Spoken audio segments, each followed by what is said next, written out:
So if you want to read the notice, so I'm going to bang this in. Yes. And then if you want to read the notice of public hearing. No, you just got to read this, and then you can just say that, you know. Yeah. You sure? Yep. Sit here? Who's Johnson? Yeah, he'll probably move No, I'm some good. of the stuff. I think I'll be. It says move to go back. I can adapt. I'm good. Oh, yeah, definitely.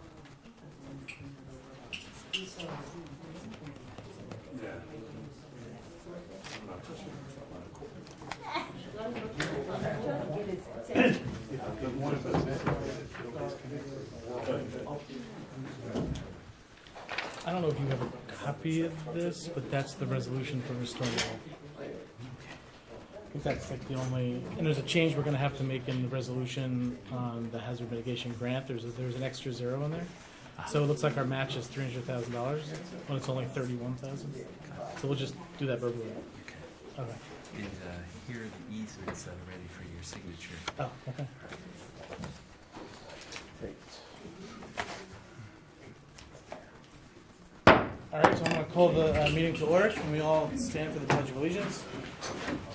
I pledge of allegiance to the flag of the United States of America and to the republic for which it stands, one nation, under God, indivisible, with liberty and justice for all.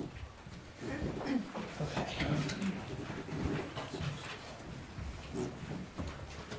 So we're going to do things a little differently tonight. The board's down here because we're going to have a member of the project team zoom in, and there's going to be a presentation. We're going to share the Zoom screen.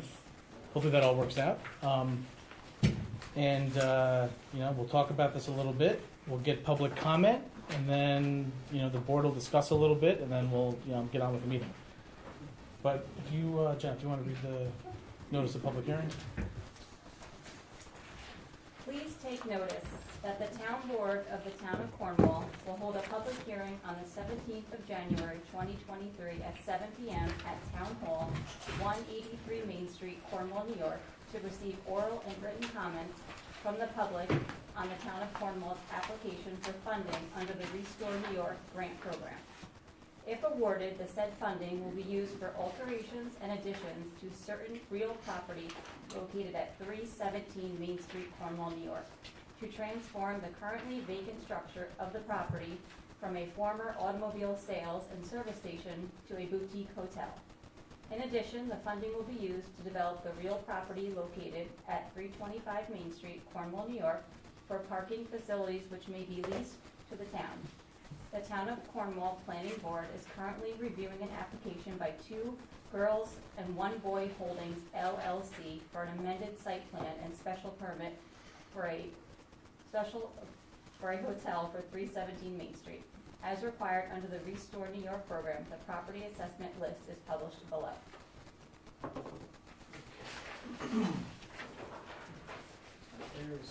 So I'm going to share my screen here. So I think it's a good opportunity to show the public how to access documents for town board meetings. So if you're looking to get the information for a town board meeting, we have a requirement that has been in place since November either November or December of 2021, where the town board has to post documents that are being considered by the board within a certain period of time.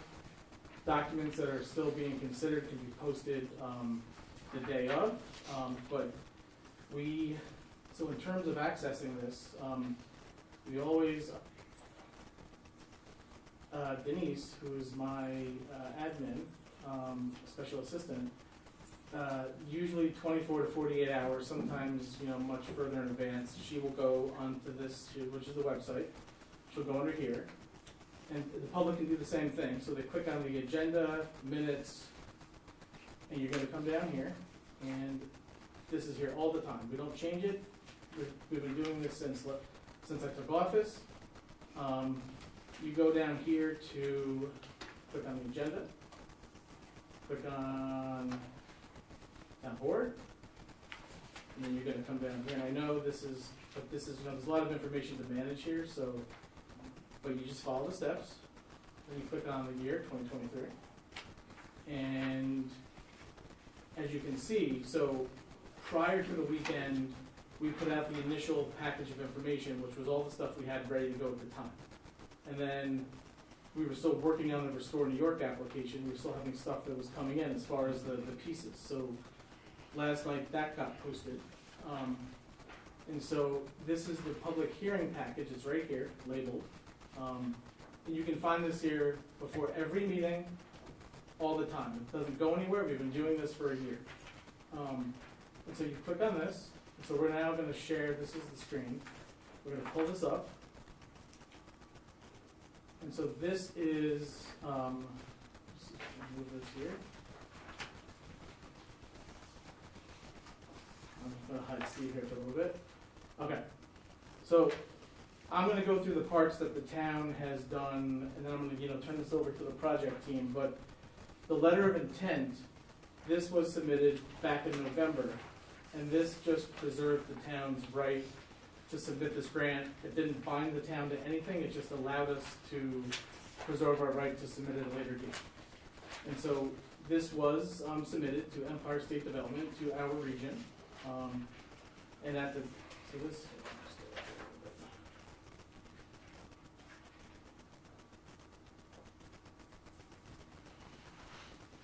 sorry, moving Steve around here. Okay,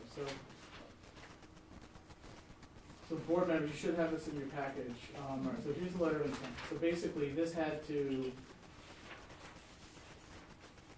basically gave the name of the project, the overall project cost, the Restore New York request, which would be state funding. This is not Cornwall taxpayer, or rather, this is not tax levy money that the town levied for that was on your tax bill last week, that we would be contributing to the project. This is money that the state of New York, through its economic development arm, uses for these types of grant programs. So if Cornwall doesn't get this money, another municipality will.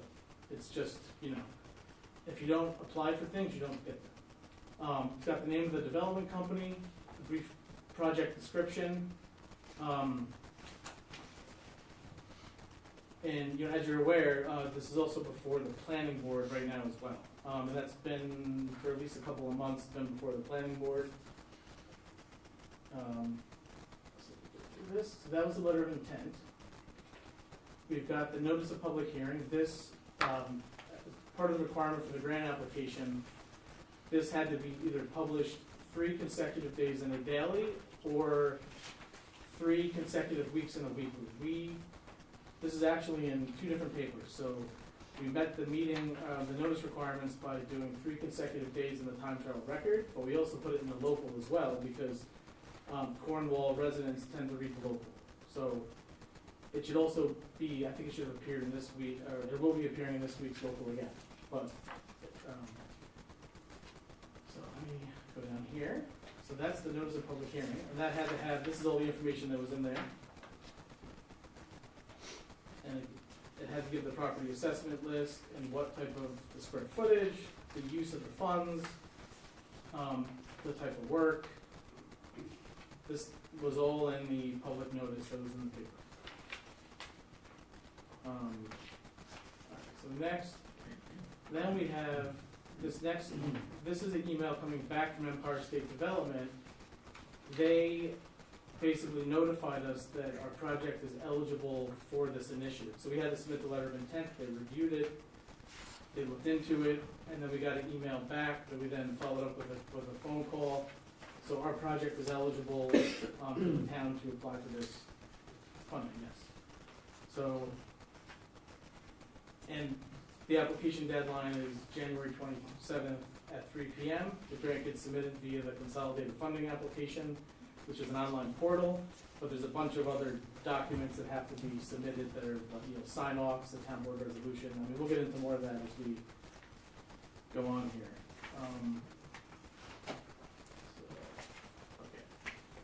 It's just the email there. All right, so I'm gonna let Keith and Bart and his team talk about the project a little bit here, because I think that will be Is that gonna be you, Bart, or Keith? Okay, Bart. Is there some way to control the slides?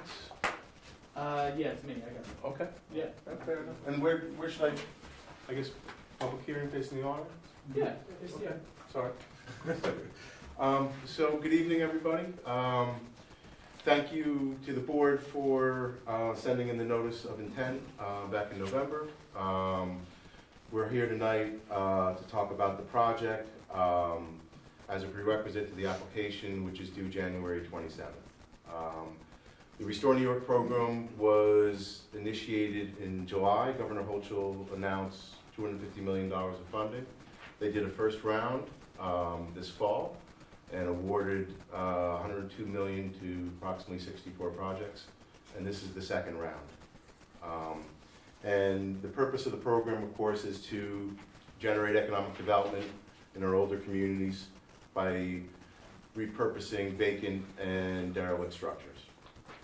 And we think we have one which is a good candidate, of course. And so many of you know the Berniker Dodge facility, or formerly known Berniker Dodge, at 317 Main Street. And this property was purchased by Two Girls, One Boy Holdings LLC a couple of years ago, and I represent them. I also represent EMP Holdings LLC, which owns 325 Main Street. For you, those of you who don't know the numbers, that is directly adjacent, and it was formerly the law offices of Charles Obremski. It's the 1970s race ranch. The subject property is from the 1800s. It's been improved. The second slide is a Sanborn map, first one from 1897, and the other side from 1932. You can see it in red, and you can see the improvements. I don't know what the 1887 structures are, but the 1932 has been verified as a gas station in front with some type of residential structures in the back. So, as most places which were a gas station at one point in time, this property had some contamination, and Two Girls, One Boy Holdings LLC had the opportunity to remediate that and have the spill closed. So, currently, in terms of taxes, because a lot of this is about economic development for the community, is our current assessment is $333,000, and we have an equalization rate of approximately 75%, which means the fair market value, as per the town assessor, is $441,000, $4,600. We're projecting in a few years for that assessment to be $6 million with a fair market value of approximately $8 million. So I went through the town's website and pulled the tax rates, and my quick calculation says the current taxes generated by the site are $12,746, and we're projecting $229,521. Once a $6 million assessment is placed on that. That number, that $8 million fair market value, is about what we're projecting for construction costs. So other economic impacts, of course, are, besides property or sales tax, hotels have additional sales tax above the standards. So in our area, New York State has 4%, Orange County has 3.75%, and the local portion is 0.38%. And then you have a hotel occupancy tax of 5%. So that's 13.13% of revenue coming out of the rooms. We're projecting $3 million in revenue at the rooms when we start to get into year 3. Just real quick on that, so something that the board is aware of, that the town's looking at, is we may be looking to impose our own local short-term rental hotel tax, which would be on top of this. So you could tack on another 4% of whatever the room sales are, do the math, and that's an additional amount that the town of Cornwall would bring in. So that's an option that we have, should the New York State Legislature, the Assembly and the Senate, they, should they get that passed and the governor sign it, we could impose our own, like how Orange County has a hotel occupancy tax, we could have our own in the town of Cornwall. Other municipalities have been doing it. So we do have that option, should the board choose to act on it, but that is an option we have. And that would look like another 125,000 in sales tax revenue. That would just come straight to us. Yeah. So, of course, the property tax levy would go straight to the town, and then the 0.38% currently, and then if there was an additional tax, that would also go right to the town. Food and beverage, we are estimating about $1 million when it's annualized. So that would be another 81,000. So our total sales tax is 475,000 projected. And these are my estimates from feasibility study, which we had done. So I did, the next slide is really just to show those numbers together, which is not including any local hotel tax, just over $700,000. Property tax, of course, is a considerable jump from 12,746 to 229,521. Our next slides are really want to show, well, this one real quickly. Part of why New York State is investing in the communities is because when you take a blighted structure and you put something which is bringing in revenue versus taking away ambiance, there tends to be a multiplier effect. I looked through a bunch of different studies, and this was an easy number. A professor from the Cornell University School of Hotel Administration estimates approximate double of what your income is in a hotel is what you produce in a multiplier effect, meaning hotel buys food, sells food. So the additional, the guests who stay there, they buy additional services in the community, they go out to dinner, the hotel buys things to service the guests. All of that is in the range of twice what the income is of the hotel. So in terms of general economic impact, and that's from various studies, and not a precise number, and varies by hotel. That's just something I found which I thought was helpful in edifying. So I pulled an old Google Maps for those of you who were here in 2009, more or less. It was a Dodge dealership and looked very different than it does today. The structure doesn't look different, but it was, it had activity. And, we're seeing on a nationwide basis car sellers going out of downtowns and into different places, and these type of properties being redeveloped. So I wanted to just show it as it was for a good period of time. I think the next slide puts us into some of the, we brought a drone in a couple of years ago and took some shots. This one is from Clinton Street, as you're looking towards the back of 317 Main Street there. And then this property here with the raised ranch is 325 Main Street. And this area is where we're projecting to do parking for the town. And so one of the things with Main Street being an older community is many of the buildings don't have their own parking, and it's a little bit more difficult for them to rent and for the community to be as vibrant as it can. And so that's a piece of this puzzle that in return for the town helping us with this, getting some grant money for the project, we're going to develop this parking and have it be no cost to the town and to the residents for using it. So you can kind of see that there. I have a copy of the site plan as well to show you. So the next view is just from the drone, just kind of puts you in place. It's a beautiful area. I mean, you can see of course you can see the bridge in Storm King and the mighty Hudson, but that is from just above the site, and it helps give you a little context. I'm sure most of you know it better than I do anyway.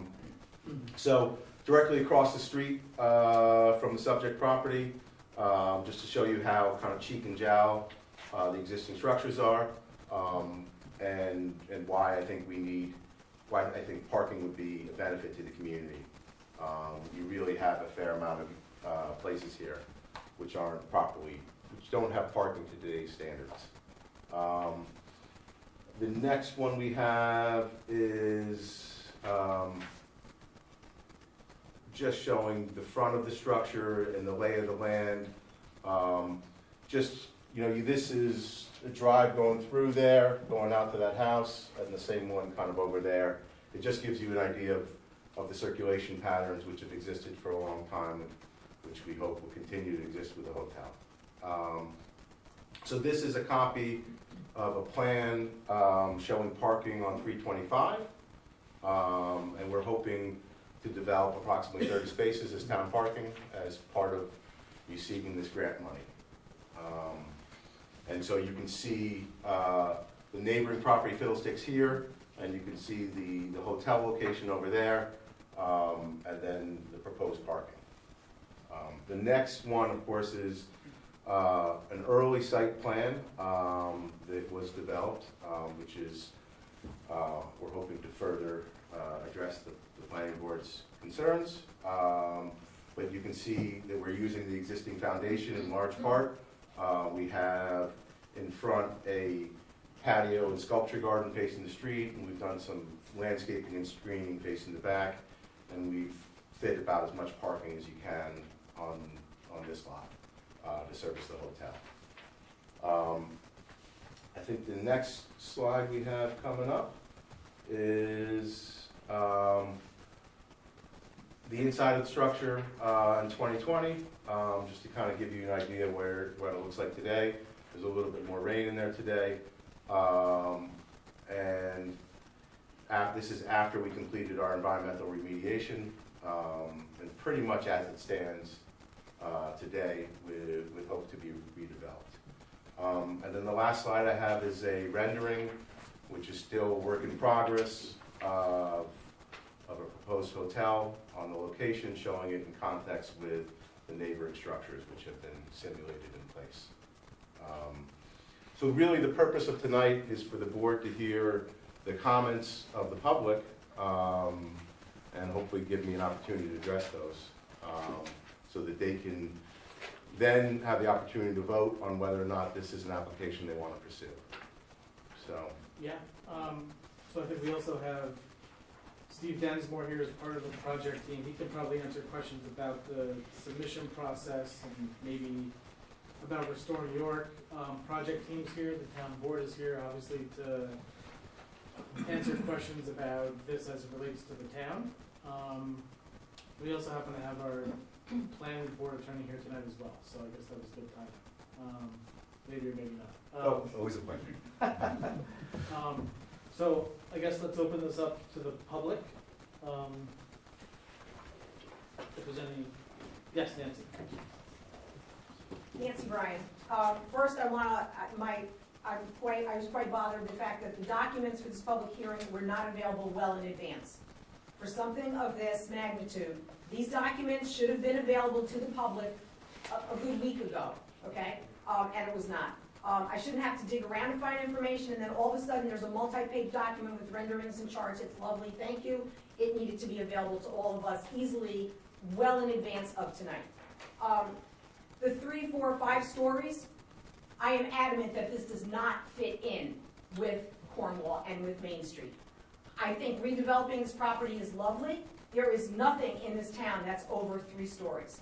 So to say that you would put up a 4 or 5 story hotel does not fit in with the character of this community at all. And that bothers me, okay? I think I need clarification because I thought I read in some of the documents that the developers would be leasing the property back to the town for parking. And that's not what you said. So that might have been my misinterpretation. So the town applies for a grant which benefits the business, which is fine, because we certainly should be revitalizing this building. But then is it being leased back to the town for parking? So there's 2 parcels. 317 Main Street, which is where the hotel is And proposed. 325, And which 325. would be leased back to the So town? the 325 parking, which is to be developed, was going to be leased back to the town at no cost. Okay, but leased to the town for no cost? Yes.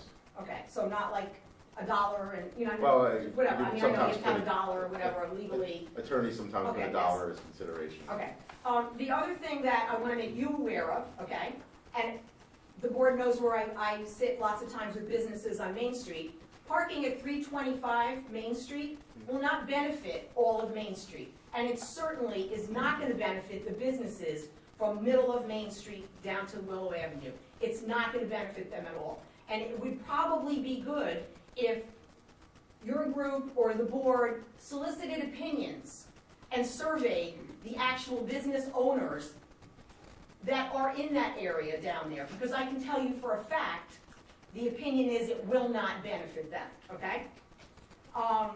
It might be good if the public also saw your studies for your soil remediation and knowing that everything was approved, that everything's good. There was gasoline pumping well into the 80s there. It wasn't just a short period of time, okay? And so, I'm not saying you didn't do all the remediation, but I think that those documents should be made public as well, with it showing the public that there is no more contamination on that site. Because that would be a concern, that we're gonna build a hotel on a site that possibly might be contaminated. Has there been input from the fire department since the beginning of this project, as far as what they think, their opinion of this? Have we solicited them and sat down with them and their officers to find out what their opinion is of this project? And then, where does this sit with the planning board? So, in fact, a lot of your questions are planning board related that are not necessarily tied. So I think it's important to say this is actually two different, just because we apply for this and we get awarded, ESD will not give $1 of money to the town or anyone until it gets a planning board approval and it gets through the process. I get that. So I think as far as a lot of those questions you asked, those are currently being dealt with through the planning board process.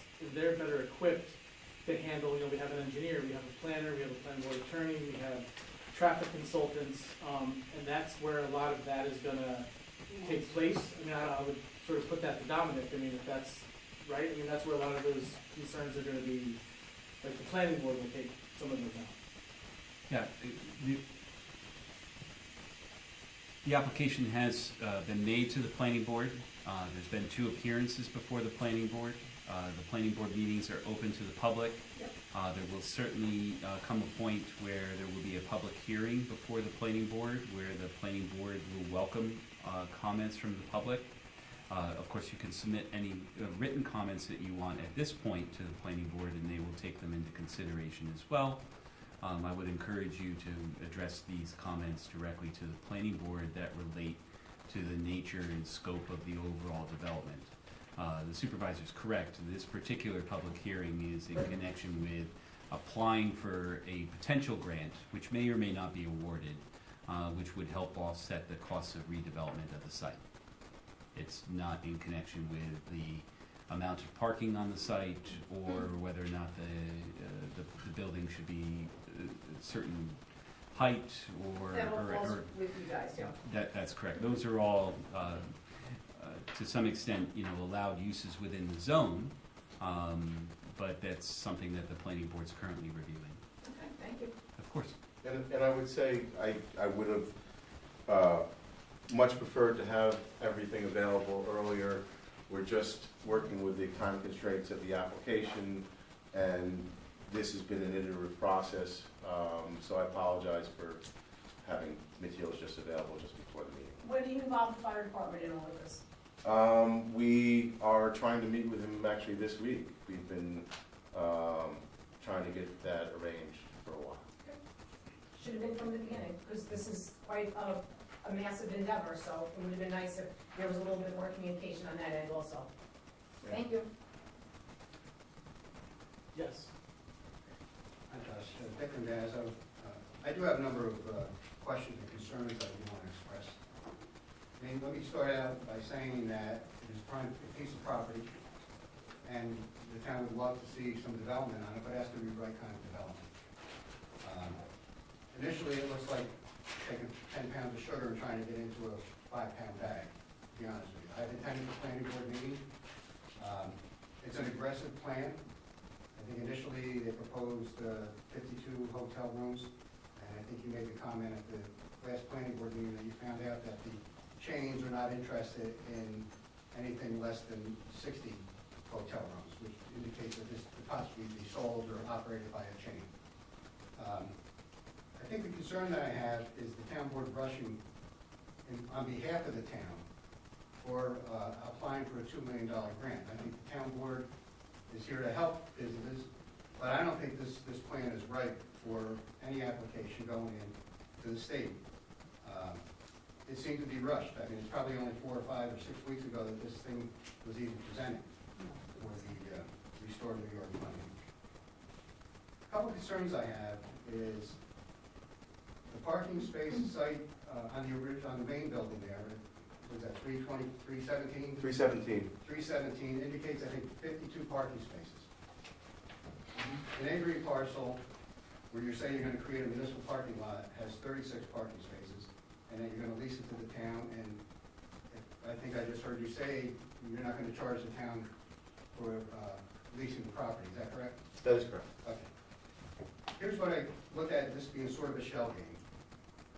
Because I know at the planning board meeting, I don't think the consultants or even the planning board members could get their arms around how many parking spaces are required based on our zoning because of changes in the occupancy and the use. I mean, it's gonna be a 60-room hotel, it's gonna have a rooftop bar, it's gonna have a bar, I think I heard, I may be wrong, but there's a second bar in the building, there's gonna be a restaurant, there's gonna be a conference room. A lot of things are put into this building on this piece of property. So, you indicated at the planning board meeting, matter of fact, you were trying to, I think at the time, trying to get the planning board to consider waiving up to 30% of the parking spaces required for your property on 317, which I think Mr. Cadisco, the attorney for the planning board who's here this evening, stated that any request for waivers usually comes at the end of a project after everybody has all the details and not at the beginning. So your indication was that you were going to apply for 30% reduction waiving in the parking spaces, and then you would go to the ZBA to ask for a variance for additional parking spaces to be eliminated.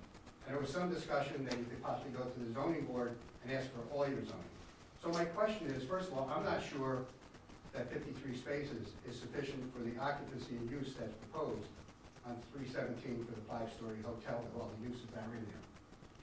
Secondly, if it's not adequate, and on top of that, even if it is adequate, but then if you're gonna turn around and ask for a 30% waiver on parking spaces and go to the ZBA and ask for more parking spaces to be eliminated, those 36 spaces that you're putting over on the municipal lot, they're pretty much gonna be for your project. Because I think I also read in the application, you're gonna have the 45 full-time equivalent employees. They have to park somewhere. So I think parking is gonna be a major issue. The community has looked at parking as being an issue for years, and this could very well create a major problem for the community. The other thing I would ask is, I know on fire, Nancy mentioned fire, but I think I did hear that you have to have a 26-foot wide driveway for emergency vehicle access. And right now on the plan that was submitted, you can only get up to 18 feet. So that's inadequate and has to be adjusted. Another question that I have also is, you're gonna tear off the small second floor portion, but you are gonna use the entire first floor. Is that correct? That is correct. And I mean, I'm not an engineer, but my question is, has anyone looked at the viability of using that existing building to put 4 floors on top of it? I know they're old concrete block walls. Nobody knows what the footings are. Well, what kind of evaluation is done? So my point of all of this is, the town board is going to rush to put this application in, and we don't really know if this is a viable or feasible project based on what's been proposed. And the other thing, which is very important, is the impact on the residents on Clinton Street behind the property. I mean, I'm looking at the plan, it looks like it might be one way in and then coming out on Clinton. I couldn't tell from the plan, but based on the diagonal parking spaces along the side of the building, it would indicate that the driveway is gonna go probably towards Clinton Street, I assume. Yeah, that's the way it is now, and that's the way it's projected. Well, right now, the traffic can go either way. It can come out on Main Street or it can come out on Clinton. But no consideration has been given, and the town board hasn't given any consideration before they apply for a $2 million grant for a project like this, what is the impact on the residents on Clinton Street? You're gonna have this high volume of traffic pouring out of there. You're gonna have people parking on Clinton Street, because there's not gonna be enough parking on the properties that you're talking about. And I just think that at this point, it's very premature, and I think it's wrong for the board. As much as we want to help business come in, build, develop, this project is not ready for this board to take a position to ask the state of New York for a $2 million grant for this project at this point in time. So I thank you very much. Thank you. If I could, I would just say that you've raised a lot of issues which we're working on with the planning board. Parking is a substantive issue, and pursuant to the planning board's request, we had a traffic study done, and the planning consultant asked very specifically about the impact on Clinton Street, and we're providing that information as well. And we're hoping to further that discussion at the workshop this Thursday. It would be great if this project were fully developed and we were just where it needed to be at the time that the application was due. But the money gets announced, it shows up in rounds, and then it disappears, and if you don't apply when it's available, you don't get it. And so we're here, we're not up against any other projects in Cornwall. We're up against projects from upstate and getting grant money and bringing it to Cornwall and increasing the economic development of Cornwall. And if we don't apply, there's no opportunity to do it. So it's, Didn't you indicate that the first round has already occurred? the first round has occurred. And that So, only took how many months? for the round to go through? so it was announced in July, it was completed in the fall, and they let 102 million of the 250 out.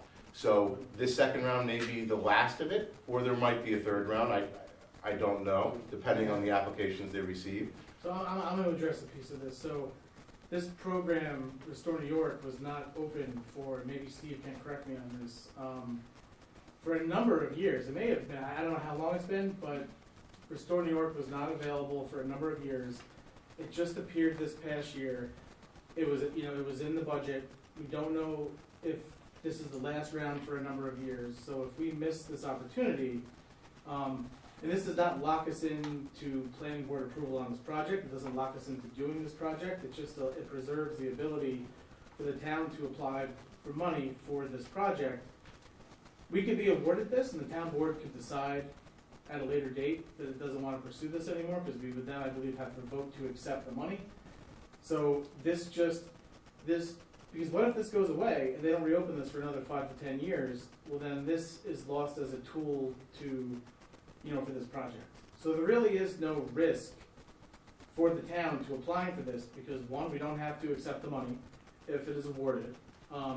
And we don't get any money if it doesn't meet planning board approval. So really, there's no risk to the town. So the town board could decide in the spring, we don't like the way this project is going. If Restore New York gets awarded, we're just not going to accept it. We're just not going to do it. So that's it. So there's kind of like built-in fail-safes here. But if the governor does not include this in her budget for this year, and it goes away for 5 years, there's not another chance for this project to get that money.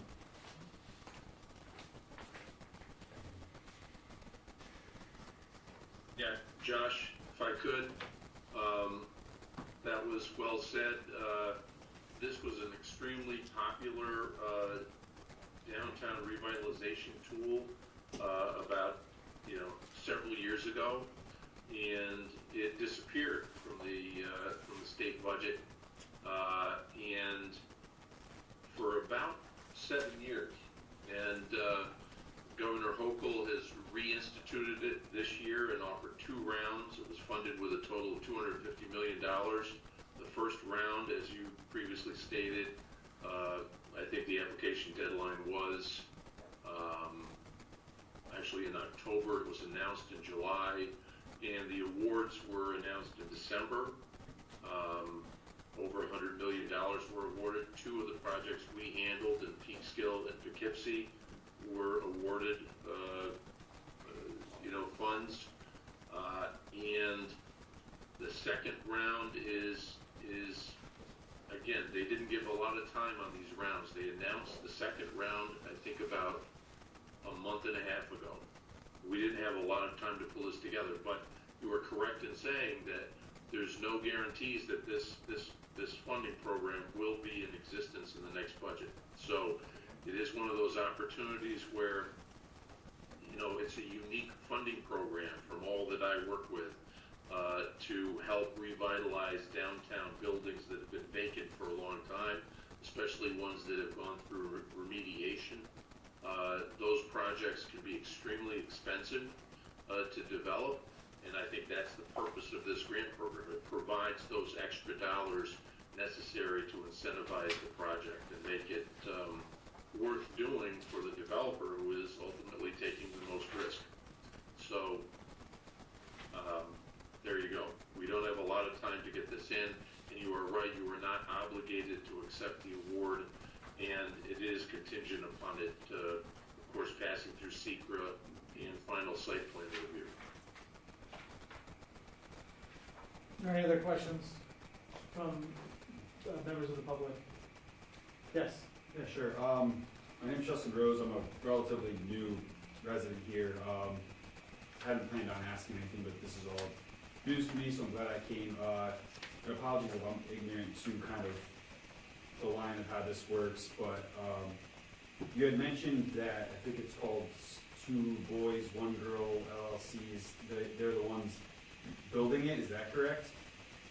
I guess my question is, where are they from exactly? Like, are they someone local? Because when I think of economic development, I think of something that's kind of from our community, from this area, that would be bringing jobs here and, you know, doing those types of things. Yes. Oh, okay. Gotcha. Okay. He's also a Cornwall resident. Excellent. He has 2 sons and 1 daughter. It's not something hinky. He has 2 sons and a daughter, and that's where the name comes from. And I believe he went to high school in Newburgh, which is local enough. Yeah. Good to know. Thank you for sharing. Appreciate it. Yes. Hi, I hadn't planned to say anything, but since, you know, I feel like there's a need to say something in the vein of support. I believe that there are hundreds of thousands of people that come to visit Storm King Art Center, not to mention the people that come to visit, you know, to hike Storm King, to kayak, to bike. You know, all these people come to Cornwall and there's nowhere to stay. You know, you look at like the rooms in Painters they book them on Airbnb for $110 a night. It's sort of a joke as a hotel, and I think, they would say they hadn't invested in that either, but I feel like it's really important to have places to stay in Cornwall to attract tourists, to attract people spending money, and to support all of the businesses in Cornwall. I think that with this hotel will benefit the businesses up and down Main Street. Main Street is sort of a central place that we gather many times per year for, you know, festivals, and it's a very walkable town. Part of the reason that, I should have said up front, we're Cornwall residents. We also own some commercial property here, so we're, you know, all in on Cornwall, although we are relatively new residents. But, you know, part of the thing that we love about Cornwall is its walkability, and I think that people will come to this hotel and they will visit businesses all up and down Main Street, as well as just benefiting the overall community and jobs. So I am in support of this, and I just wanted to say that because that voice hasn't been heard here tonight. Thank you. And I would say that the origin story of this project really was Keith and I sitting down talking about the property, looking at the zoning, and knowing the area, West Point, Storm King, and then going the next step and doing the feasibility study and understanding that there is a need for something like this, which isn't a 1950s roadside 9W type thing, or Hotel Thayer or Legoland.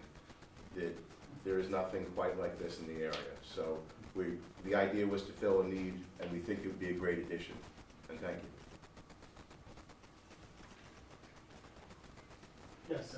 Andy Piskowski, Campbell Road. I don't think there's any question that the town or the area needs a hotel.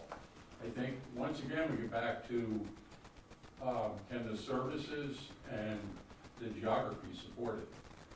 And I think, to say the least, this whole project is being rushed. And that's my biggest concern. That place will be booked up, I think 90% of the time, and no question about it. But I think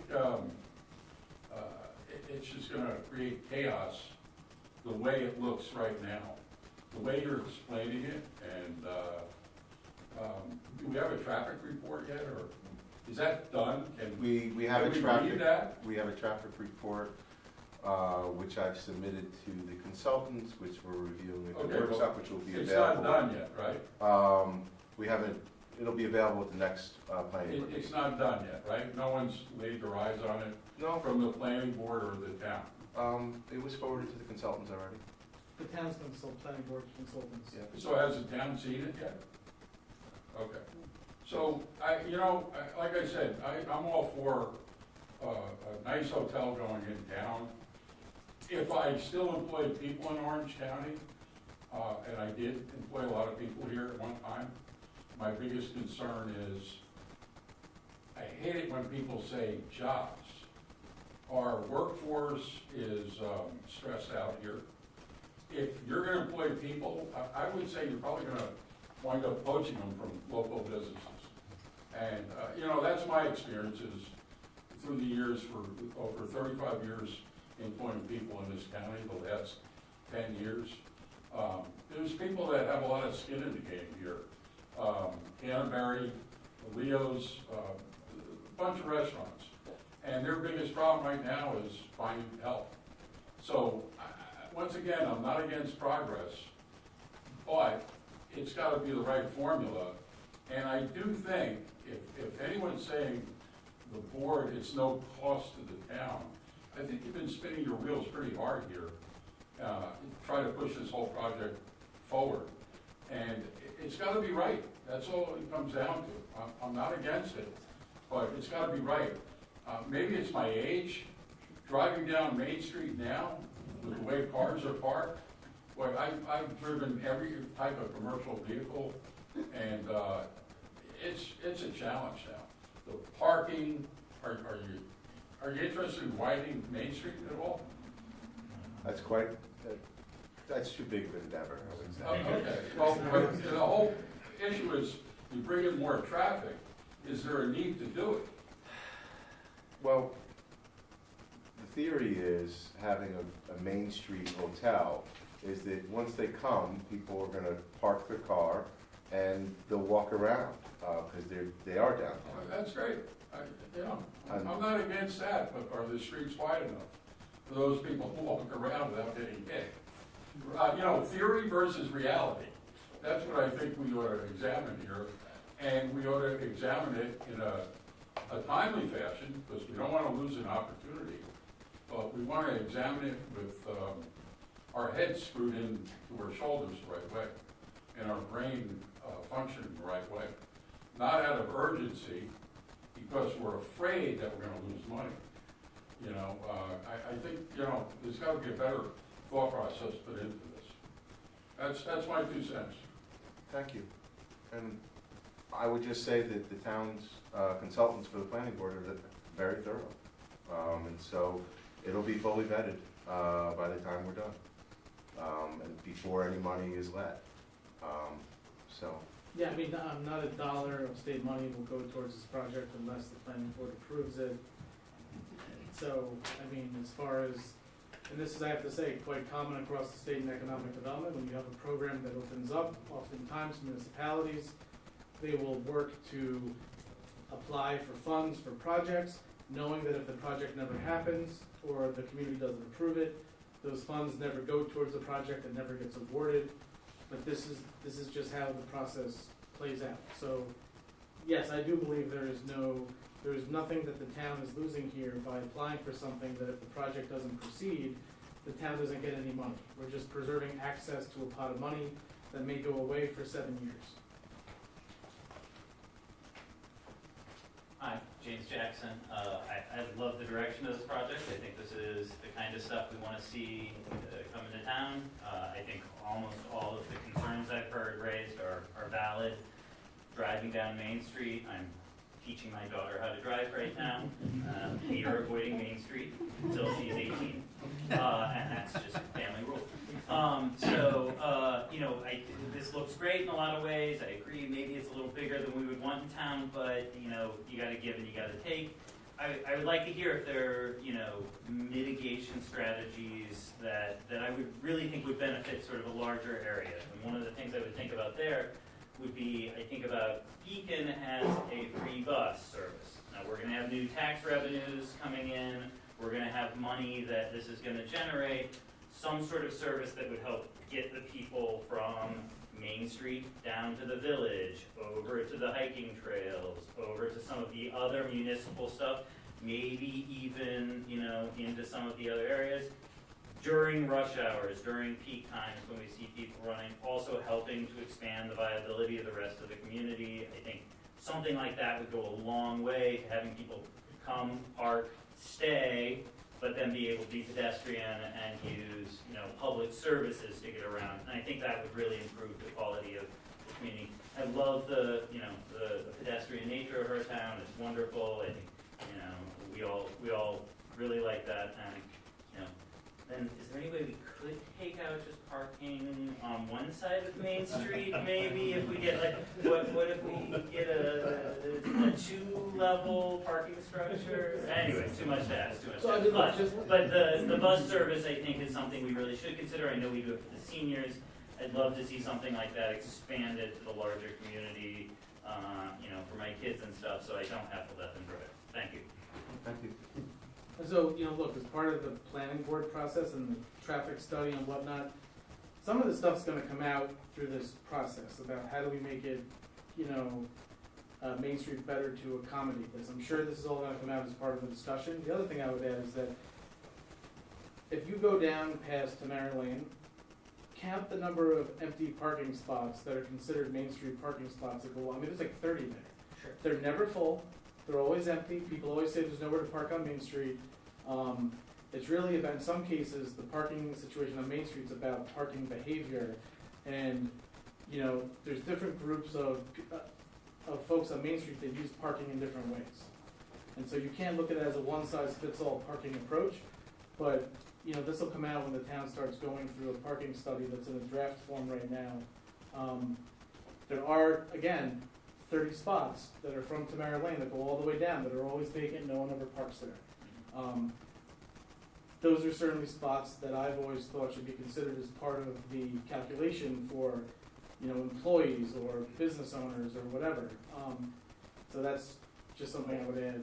It's a lot easier to take advantage of those spots if you can park down there and take a small local bus that lasts, miles, so to speak. Is there any other questions? No. I'm sorry, board members. Board members. Yes. I think you were starting to answer the question that I was going to have. Last year, we did authorize a parking study, and it would be good to actually have the results of that parking study reported to the public, and also be part of this project, because I'm looking at the big picture. What is available, what did the study that we paid for say? How could it help the developers, tailor their plans as well in terms of parking as well? I have a couple questions. I don't know if Keith, you can answer this question, or I don't know. All right, so you wrote a letter. That's why I was looking for you. Okay, so you dated a letter today, and you just said you're the managing member. And it says the purpose of the letter is to fulfill the commitment requirement for project financing, which is a component of the above referenced New York grant application. And again, you can jump in and answer this as well. I don't know where Steve went. The estimated project cost is $7.5 million.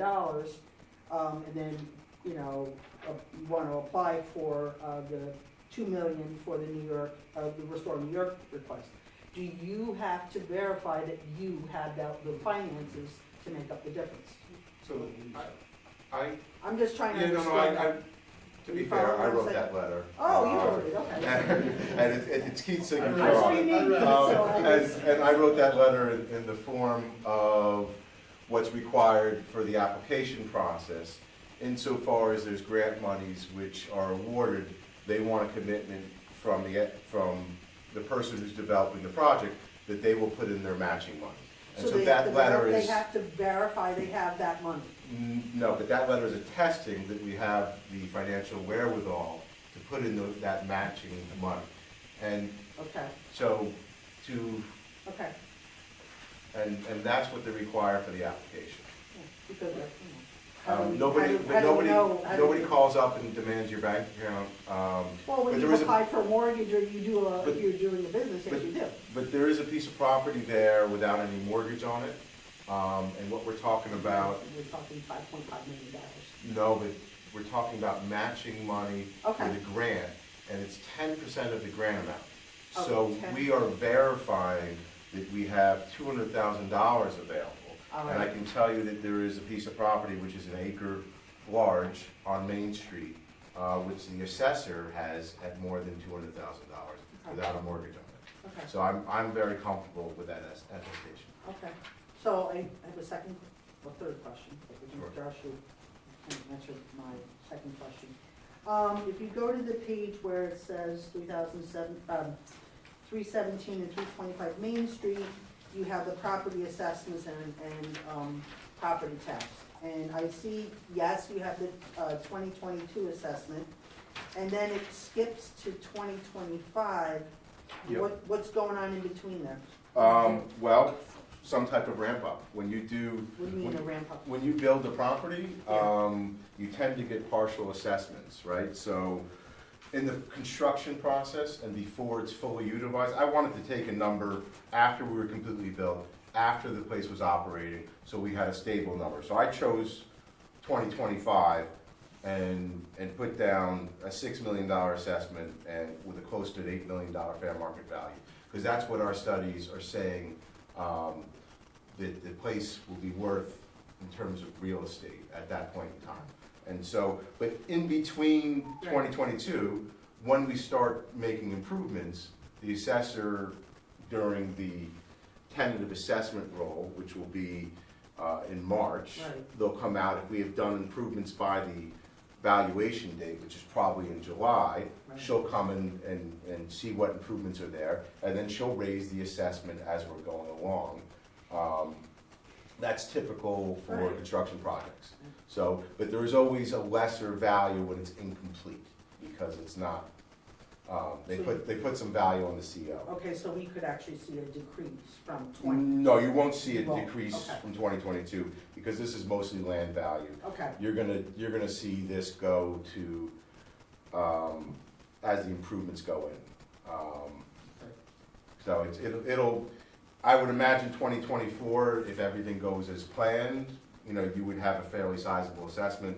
I don't think we will have everything completed by valuation in 2023. it also depends on the date when the work's going in and the dates that the Right. assessor has to meet, so it's probably Yeah. gonna span multiple years to get up to the full value. So it is likely that it's 25. That's why I That's chose why, that. are you I don't know, and this is probably too early, are you seeking any pilots? We're hoping to get through tonight at this point in time. So, I'm just looking at the big picture. I'm asking the questions. whatever's available, I'm gonna ask. But at this point in time, we're hoping to get Restore New York grant application submitted by the town and a resolution from the town board, and see what happens. Is that the smallest it can be and still be viable? I would say, it's a great question. And Mr. Perez is not a hotel expert, I'm not a hotel expert. We are, our research says that Hilton is the stronger name and has the stronger back office in hotels. And they have a boutique program that we're interested in.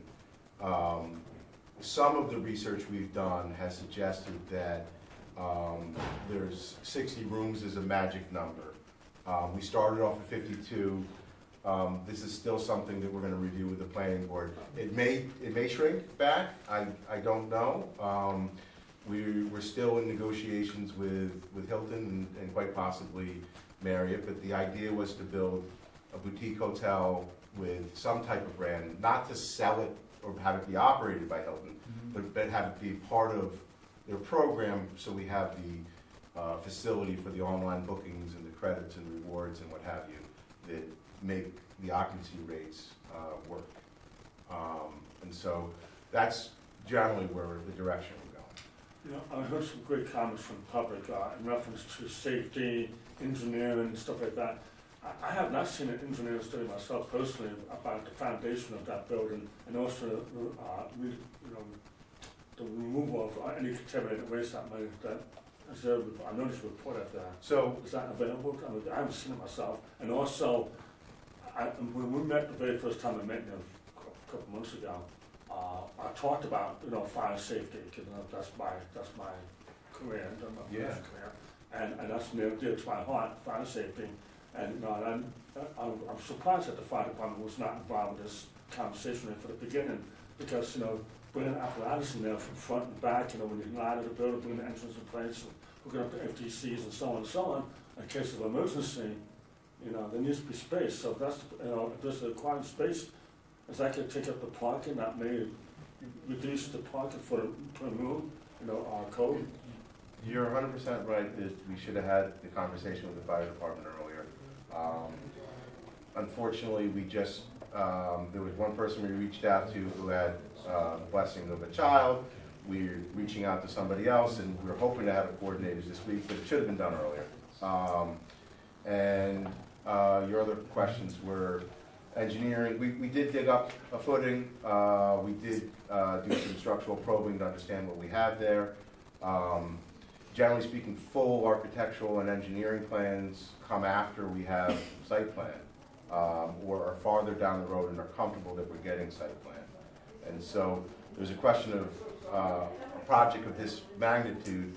You can have a lot of engineering studies, and if it doesn't move forward, then it's a lot of money down the drain.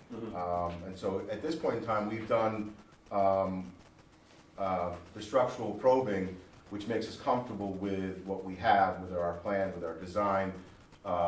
We would be adding, we'd be filling the block solid, we'd be adding center post, we're digging up the entire insides, adding center posts and piers, and splitting the load.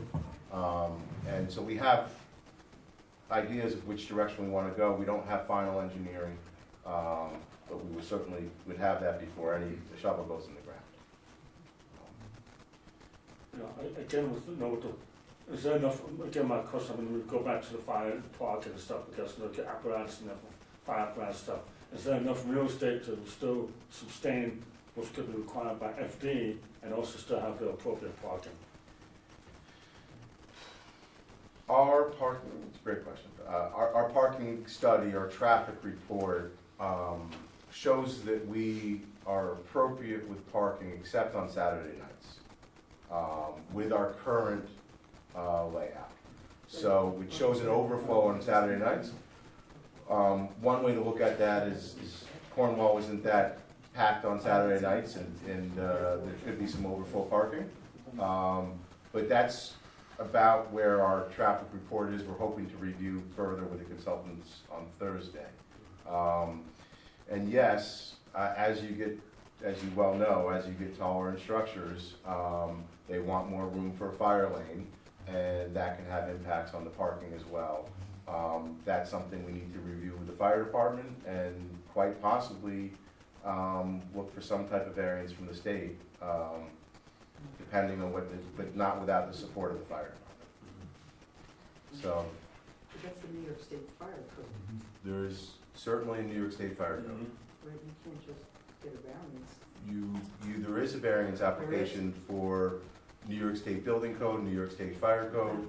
All of that goes through the New York State Department of State, and there is a general application process. But they, particularly on fire, they like to see support of the local officials.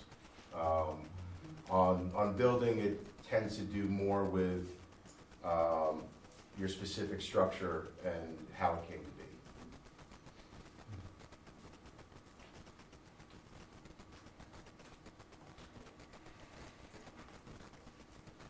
Roadshow, Win, Okay. other board members? Could I just add that my understanding is this is phase one of the project, and we're just applying, the town is gonna approve to apply for the grant. Whether we get it or not, we do not know. So the details, which everybody is nervous or stressed about, it comes way later. And nothing passes planning board. We have an amazing planning board staff that building a shed is a, you need to go through 7 hills and 7 mountains, let alone this project. So please have trust in our government and local government and the attorneys and this is beautiful project. I think it will revitalize our downtown. I live in downtown and I'm in fully support of this. Yeah, really, I guess what I would just say in terms of this is that, again, this is not, if the board authorizes this submission, it doesn't lock the town into doing this. It doesn't guarantee planning board approval. It just allows the possibility of having funding down the road. There's really no risk to the town. I mean, there's not. I mean, if the planning board decides they don't want this and it doesn't meet the approval, or if the town board at a later date decides for whatever reason they don't want to do it, they don't have to accept the funding if it should come through. So really, the town board is in the driver's seat on this completely. But if we don't submit the application and the governor and the state legislature takes this program away for another 7 years, this isn't around for 7 years. And so, and then what if the planning board does approve it and they work it out? Well, we will have potentially lost the opportunity to apply for $2 million for this project, get the public parking on the other property. That will have been lost. But there's really no, if the town board decides and say, whenever they award it, well, we don't want it because we don't like the direction of the project. But you don't have to accept it. I mean, you can make that decision, and by then it'll be further in the planning board process as well. So more will come out. This just preserves the right to access the funding. If I could be the devil's advocate, we're also putting our reputation as a municipality out there. And wouldn't we want to feel solid that the project that we're bringing forward to the state for this grant is been well thought out, well planned, and we have a better chance of actually getting it. Well, I would say that I want our best foot forward, if I could be perfectly honest. we all do, but the timing is what it is. And this application does not preclude the town from any other grant application. It's simply a window which is going to close.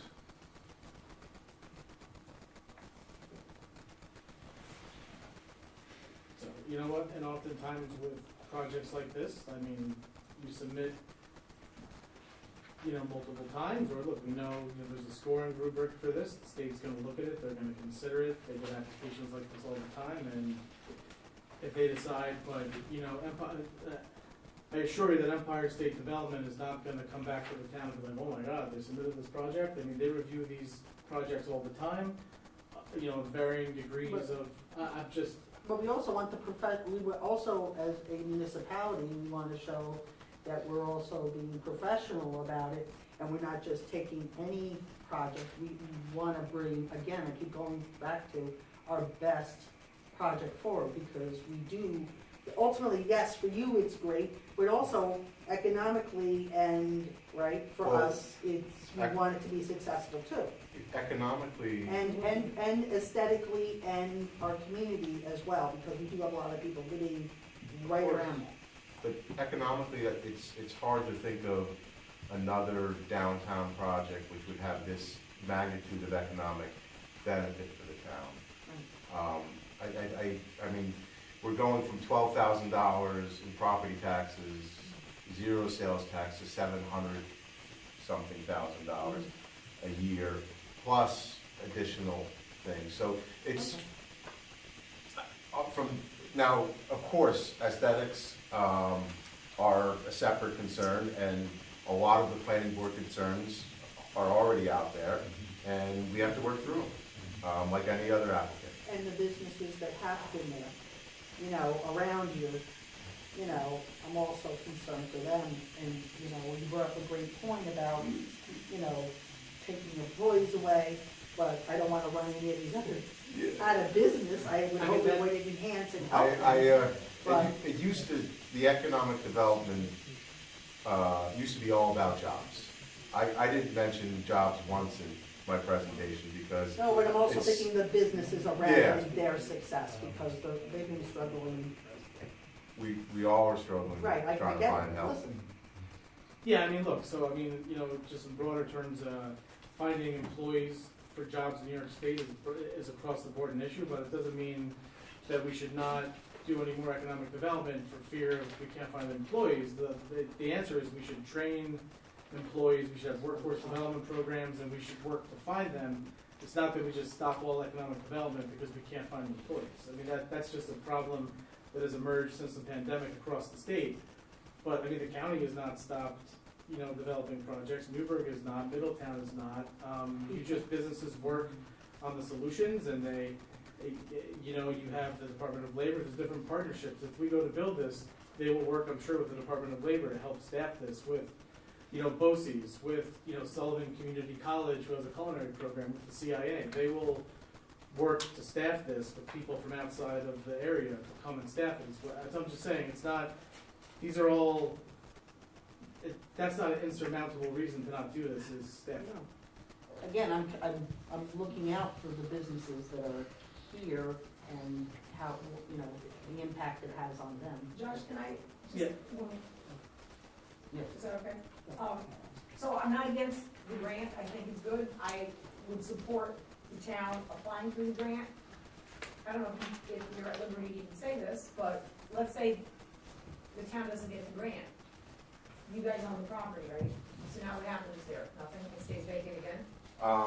We would have to analyze and assess at that time. I mean, this is a big part of this application, so I don't know. We would look at it at that time, we'd look at the feasibility study, look at the cost. We don't know, construction costs have been a big variable. There's a lot of moving parts right now in building something. We have metals and plastics, which are up 100% from last year. We don't know where things are gonna be. Yeah, and let me just add too, the Chamber of Commerce, they submitted a letter of support for this as well. So, you know, I mean, look, certainly, you know, I'm hoping that the town board will consider, you know, the resolution, at least allowing us to submit the application, because we lose an opportunity for this project. It goes away potentially, if it's not in the governor's budget this year. And look, if the town board decides later that they do not want to accept the money, or if the planning board decides, or, you know, for that matter, any other body with authority decides the project doesn't happen. But I think this is a real opportunity for, you know, Main Street, this project in particular. So, if there's no further comments, I'm gonna make a motion to close the public hearing.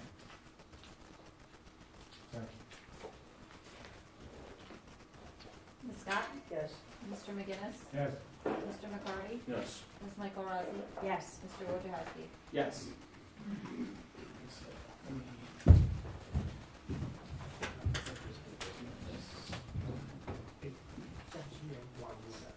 Yeah, of course.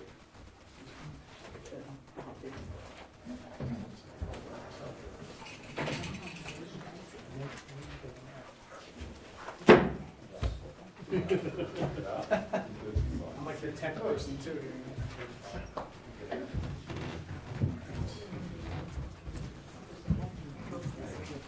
No, I'm okay, but if you want to close it. I actually opened them, I always, Yeah. Steve is not in favor. Of opening? Oh, no, I've got that. Okay.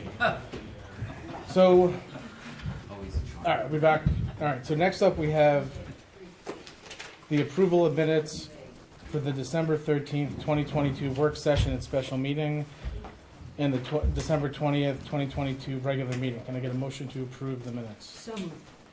Or to accept? Ms. Scott? Yes. Mr. McGinnis? Yes. Mr. McCarty? Yes. Ms. Michaelozzi? Yes. Mr. Wojciechowski? Yes. Is there any public comment on agenda items? Yeah, I want to address the issue of the Redden property. Just I want to start out by saying I've known the Redden family for decades. So this is not something against Redden, but I think it's something that is in the interest of the town. And I think that the whole issue with the turnaround of the small parking space down on the boulevard that sits on, I think it's 14 plus acres of the Redden property, which is not developed, it's just forest land, and has a conservation easement on it. That turnaround parking area has been in existence for over 30 years.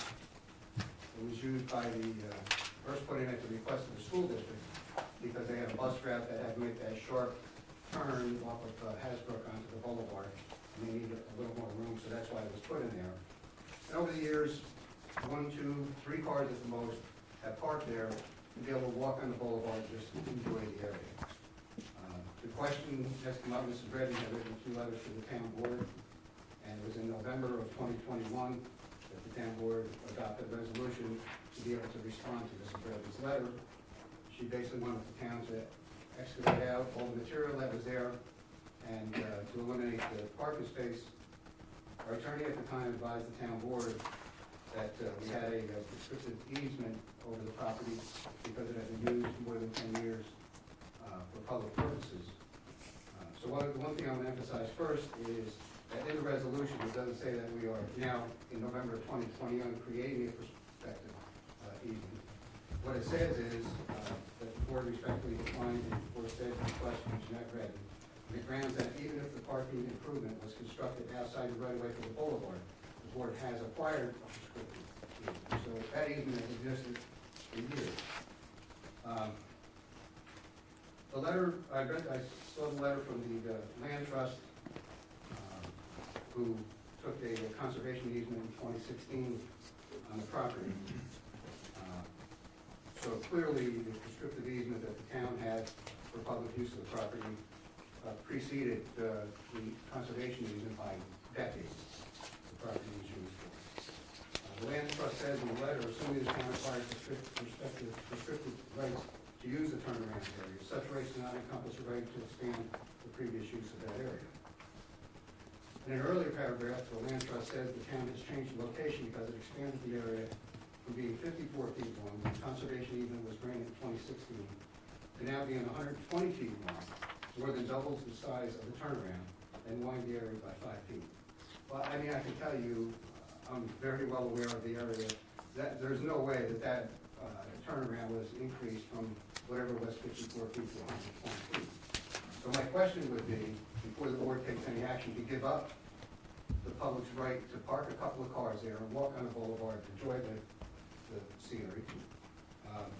When the land trust obtained the conservation easement, they do a land survey reflecting all the boundaries, leaps and bounds and what have you, and certainly reflecting the turnaround.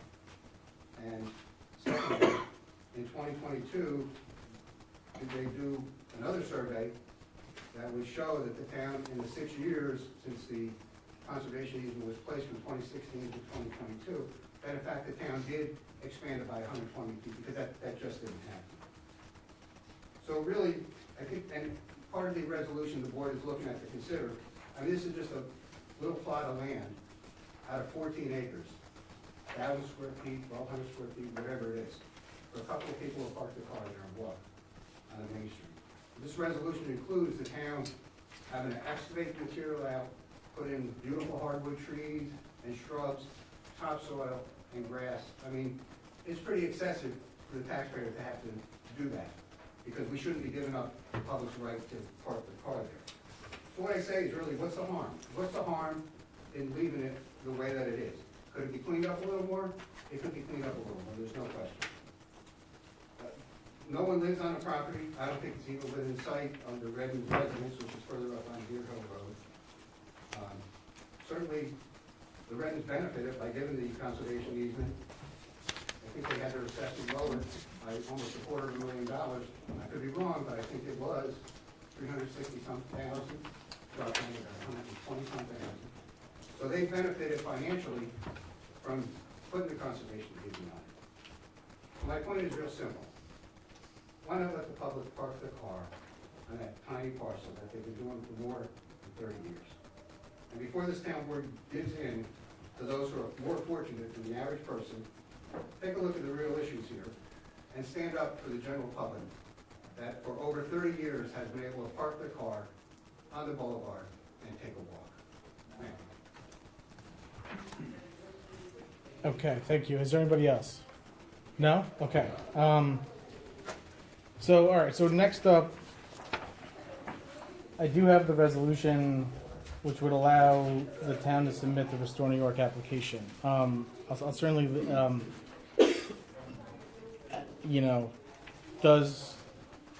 I'd like us to do this tonight so we can meet the deadline on the 27th. There's no harm to the town if we put this forward. It just preserves the right.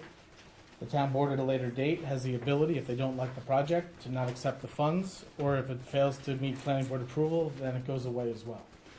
So, I would certainly open this up to, to hear what the town board says about that. Carrie, do you have any?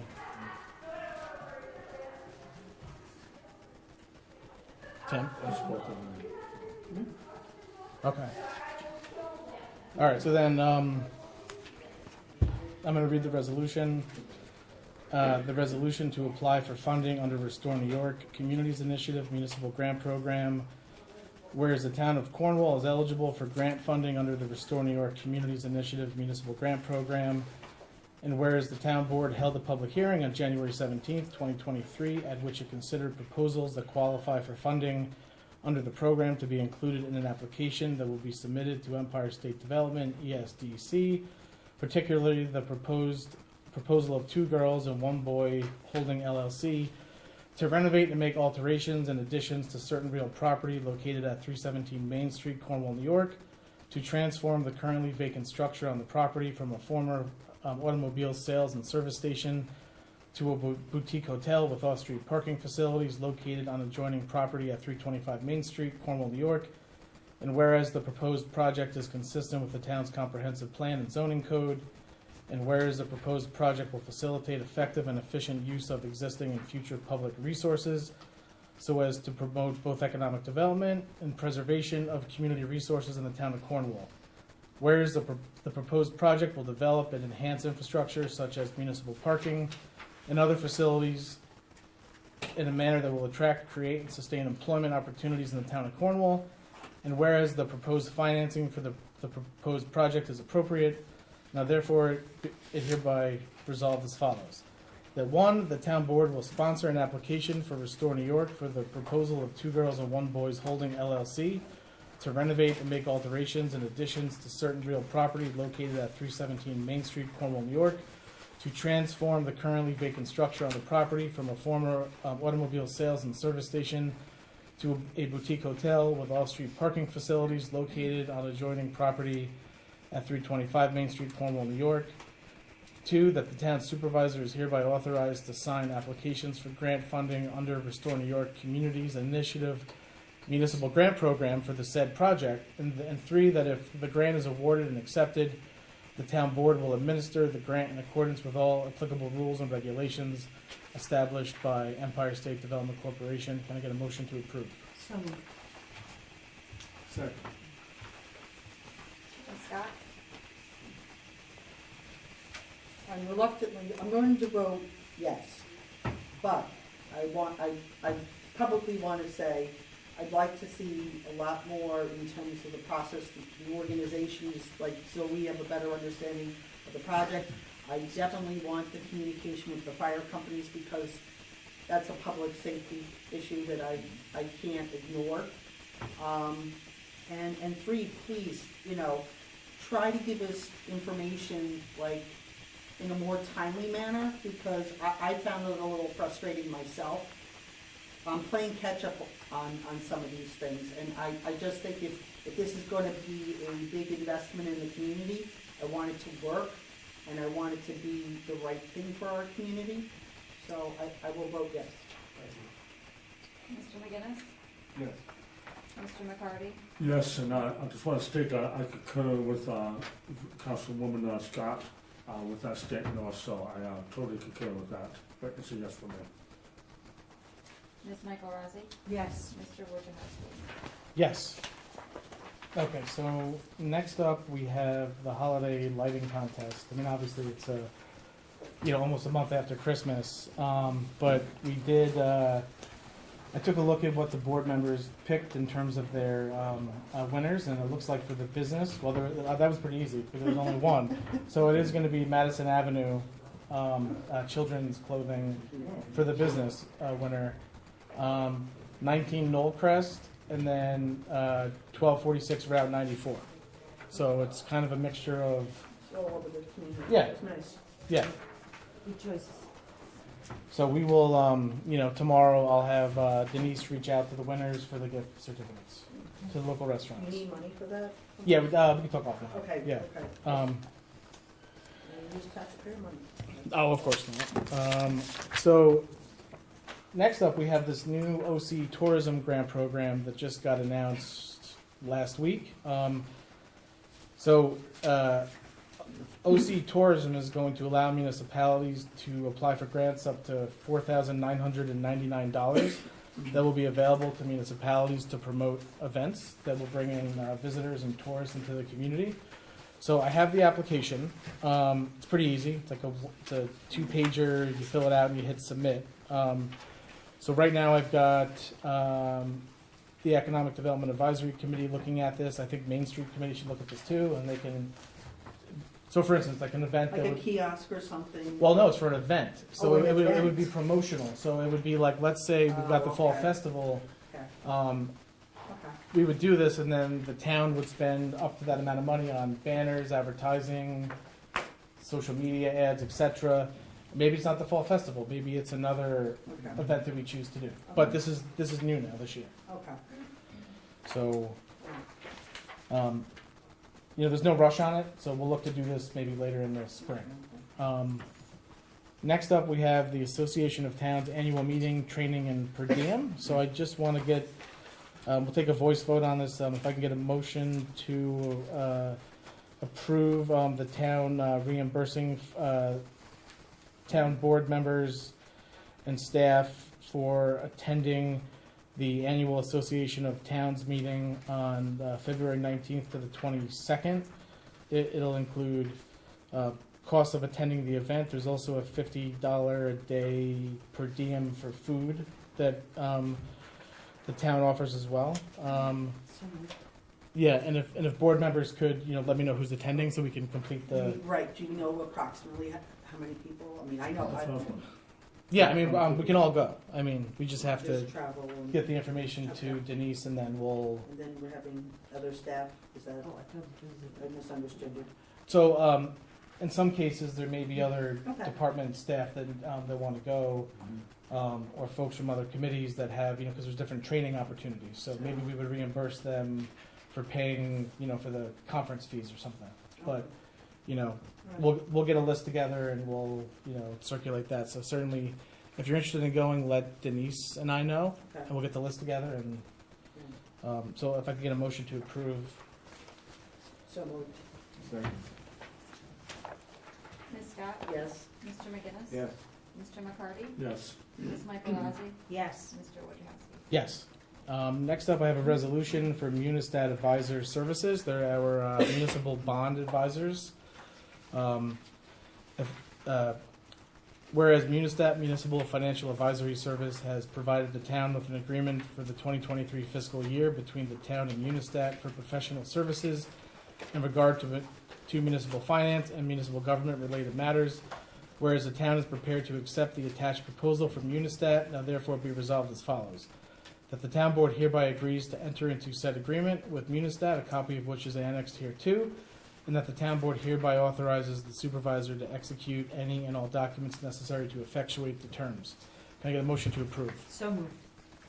Second. Ms. Scott? Yes. Mr. McGinnis? Yes. Mr. McCarty? Yes. Ms. Michael Rossi? Yes. Mr. Wojciechowski? Yes. All right, next up, I have a resolution accepting the FEMA Hazard Mitigation Grant Program for the Hasbrook Drainage Project. It's for the planning grant. So we were awarded, as you're aware, $310,745. There is a 10% match requirement, which we're gonna have to make a change to the resolution, but I'll just do it verbally. And so the match requirement for this $300,000 grant is going to be $31,745. That's going to pay for all the engineering and designs of the Hasbrook Drainage Project grant. And at the end of this is going to give us the real true cost of the project. I mean, it may be more, it may be less, but but at least we're having that portion of it paid for by FEMA. So let me. Is there any questions? Okay.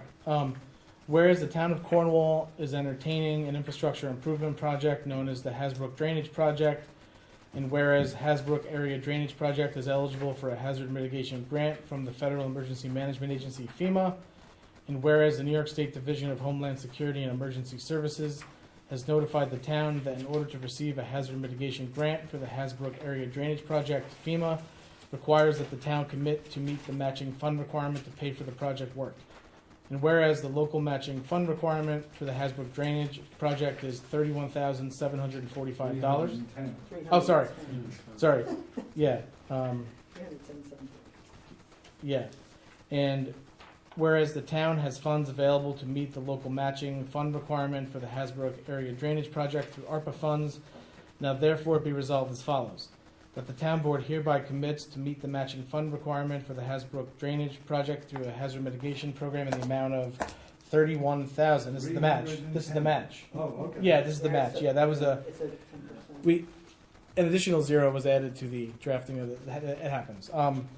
So the match in the amount of $31,745, and the town supervisor is hereby authorized to sign any and all letters and documentation necessary for procuring the hazard mitigation grant from FEMA. Can I get a motion to approve? So moved. Second. Ms. Scott? Yes. Mr. McGinnis? Yes. Mr. McCarty? Yes. Ms. Michael Rossi? Yes. Mr. Wojciechowski? Yes. Next up, I have a memo from the bookkeeper to attend the annual GFOA conference. If I could get a motion to approve the Pam Woods attending the annual Government Finance Officers Association Conference, March 29th to the 31st in Albany. The cost to attend would be $225 for the conference, and hotel accommodations for 2 nights at a rate of $145 per night plus mileage and meals. Can I get a motion to approve? So moved. Second. Ms. Scott? Yes. Mr. McGinnis? Yes. Mr. McCarty? Yes. Ms. Michael Rossi? Yes. Yes. Mr. Wojciechowski? Yes. Riverlight Park plan. So we're not really, given how late it is, we can certainly, just to bring you up to speed on this, there was an initial draft that was done, yes, correct, last August. It's going to show the timeline of the work that was done on it if you open it up. So the initial design was put together in August, but then we had to wait until we were further along with the pool and the playground to kind of have an idea of the footprint. So before we presented this to the board as a draft, and this is just a draft, it's not going any further than that, we met last week with the engineer to basically just put a couple more things on here. So now this is at the point where I'd like the board to take a look and see what we've laid out. I also think it's appropriate for the town to work out some type of like recreational survey that we put out along with this. We tried to capture as much of the stuff that we've been hearing about back when we were doing the New York Forward grant, a lot of people, through that process, told us what types of recreational activities they would want. We've also been dealing with different groups that have come forward. So we have a lot of that, but what I'd like to do is have the town board take a look at this. We're gonna work on a survey, and we're gonna ask the public, I mean, look, obviously, there are certain recreational needs that will not work in Riverlight Park because it's just not big enough, right? Like, where do you put additional athletic fields? There's, nowhere to put them in Riverlight Park. So we're kind of limited to putting certain things here. Like, for instance, we've looked for places to add possible pickleball courts. And we've located a couple of different pickleball areas, which you can kind of see on the map. There's like a new area of the park that currently has nothing, which is over where that new house is being built. So that's a possibility. That's one of the flattest areas of the park that might be ripe for new recreational facilities in the future. We've also got, we tried to incorporate what we thought a bigger pool complex would look like, so we know that if that's the direction that the town and the public wants to go in, that's roughly how big like the town pool and the kiddie pool would be, roughly.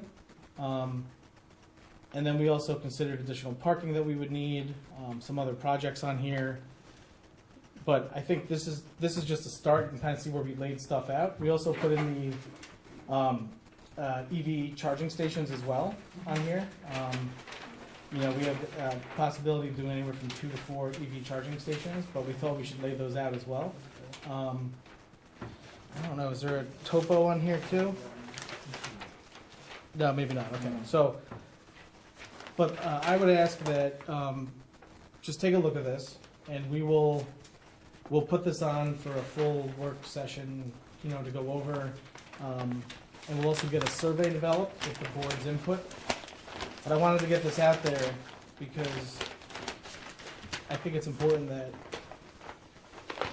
the board has something to start considering. So if you want to come see me about this, or if you want to schedule a time to meet with myself and Sean and Roksha and Gwen, who are helping on this as well, that would be, but I don't know if you have any comments. I know you're just seeing it, so it's.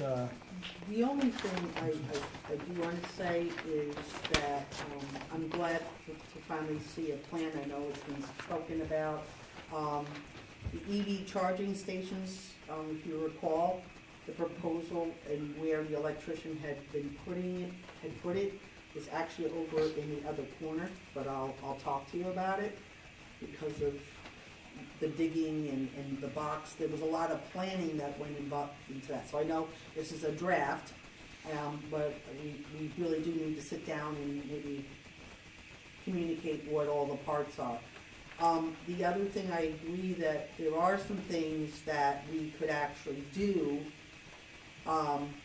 with what we have. If you recall, when you and I were on the council people, and Carrie, remember we authorized to resurface the basketball courts for the pickleball. One of the complaints, and I saw it with all the water, we paid for that. So can't we actually get them to fix the buckle, resurface it? And we also had voted on an authorized fencing that went around the basketball court. Could we go back and do that? Because it would be less costly and it would actually solve an immediate problem, if I could say that, working with what we have. Yeah, I mean, Because we already have the lines there already, right? We paid for that, we paid for resurfacing, we started to pay for the fencing. So I'm just throwing it out there that we've already invested money into this, and it would be a good way to start. So I'm just throwing my 2 cents in, because we did invest money already and I don't want to just waste it. Yeah, this pickleball is going to be up here. And there's a parking lot here, and this is where the police come to. Yeah, I mean, look, we're trying to think. We're trying to think down the road how we develop things long term, because just because something looks the way it does now doesn't mean we're locked in forever. Right. Just because we've always done something doesn't mean we always have to do it that Right. way. And the other thing Yeah. is, if you remember, and please, I'm forgetting his name, Jason Burnham. Yep. If you recall, didn't, after the people came forward about pickleball, didn't we do a survey and where are those results So, of that survey? yes, so essentially what. Because I want everybody's ideas. If we're already doing all this work and collecting this data, we should be doing something with it. Yes, so nothing has changed since the last time I reported on that about, I don't know, back in November or December, but essentially the pickleball and tennis people, they do not want to share. So if you recall, the survey had to do with, should we share the courts? Should we look long-term to put pickleball elsewhere? There was a separate pickleball survey that we put out that just dealt with pickleball. And it was like, how many people in town play pickleball? How many play tennis? Right. You know, what do you think we should do? Should we do this? Should we do that? And overwhelmingly, it was let the pickleball people play on the tennis courts. Right. And we gave them the straps. So We that did, they- except- Right. Yes, we did, except long term, and I think this is going to bear itself out as we get into warmer weather. We're going to start having like rationing of the courts for either group because we don't. It's not going to be adequate. So, and I know that we've already done the piece up on the hill, but we're talking about striping. We have not approved the fencing. I thought we had something, I'm gonna go back, remember, I thought they just didn't finish because of the contractors, but I thought we had something. But I guess, So so we'll if go you back look and at check. other municipalities, they striped basketball courts. And what's happening is a lot of municipalities are moving away from this idea of like striping basketball courts to be used for pickleball. They're building facilities where they're sharing tennis courts because it's not the right surface for the sport. And I'll just say that we have money in the rec fund, and we have the Della Vedova Trust that could be used to build pickleball court at no cost to the taxpayer. So Maybe we we do can have- talk about that Della Vedova because Yeah, we can. I looked at the resolution and it's for the maintenance of the park. It's not, you can't use that money for, building new things. It's the maintenance of the park. I'm not gonna say anything else about it. Yeah. So I But think I did read that, that trust. I think it helps if we focus on the big picture, the goal. The goal from this 5-year master plan is to have different group of people that they have different type of activities and interests, play in a harmonious, calm, and nice way. So right now, you're saying that, why can we use the basketball courts? Because basketball courts belong to basketball court, players. Right, but we just, before you came to office, we did do some resurfacing, and it doesn't look It's right, okay. and I want them to fix it, that's all. It's all right, then we will fix it, but we're gonna have pickleball courts of this park, it's just in a phase 1, so just. walk yeah, I mean, look, this. I think Right, this is I'm a, looking for something short-term so that people can still play while we're going through this. I don't think we should just jump in and do it just to do it, either. I wanna make sure we're making I agree with you, a long-term wise investment, I do And agree. that's exactly what we're doing with the Well, engineering. this is the first we're seeing of it, so I'm gonna go home and study it, so. Thank yeah, you. so I would say that this is I would ask the board members for their thoughts on this, and we will look to, we'll certainly have more discussion. I'm sure when we put this on a workshop agenda and we invite the different groups in that would like these different things to come in and talk to us, I'm sure we're gonna have a lively discussion at that town board meeting, so Meeting on that. so we will punt to them. Okay, can we just close this? All right, so next up, we have the Justice Court order for FY '22. This is just I'm not aware that we have to, essentially, I mean, yeah, this is just the town board. The Justice Court's gonna prepare an annual, our accounting firm is gonna prepare an annual audit. It's gonna be submitted to the town board, and we're going to accept it at a date in the future. So this, I don't believe this actually authorizes anything, just acknowledges that the Justice Court's gonna do its annual audit, so, That's yeah, It's just an FYI. yeah, just an FYI. So next up, we have the Cornwall Garden Club plant sale. This is, every year the Garden Club asks to hold their plant sale on a date certain, and they fill out the special event permit, and they provide an insurance certificate of liability. I would ask the board to authorize the Garden Club's annual plant sale for Saturday, May 13th. Can I get a motion to approve the special event permit? Second. Ms. Scott? Yep. Mr. McGinnis? Yes. Mr. McCarty? Yes. Ms. Michael Rossi? Yes. Mr. Wojciechowski? Yes. I actually did have a question about Garden Club, but I'll do that privately, thank you. Okay. So next up, I have a resolution for, you may recall that we were looking for a vehicle for the building department, for the building inspector, and we were able to find one from the state contract list, and this just came in yesterday. So we basically have, it's available, it's on the lot, it's for a 2022 Ford Escape, all-wheel drive. It would meet the needs of the department. With the necessary upgrades of $1,387.70, it would bring the total to $31,195.70. So unless the board has any reason to hold off on authorizing this purchase for the building department, as you're aware, we are going to be using ARPA funds to pay for it this year. Are there any questions? I do have a question. Yes. What are the updates? Is that the lighting package? Yeah, that's what the highway superintendent, this is, it's amber grill lights and 29-inch rear, the LED amber directional light bar. Yeah, those are it's pretty minimal. Is there any questions? Yeah, I did have a Yes. question. Who are the authorized drivers, or who's gonna be using this vehicle? So what we're going to be doing is we're actually going to be, so there are currently a few vehicles in the department that are on their way out. This vehicle is going to be going to the assistant building inspector who is responsible for code enforcement, but also responding when there's fires and other emergencies. So this one will be for John Hand.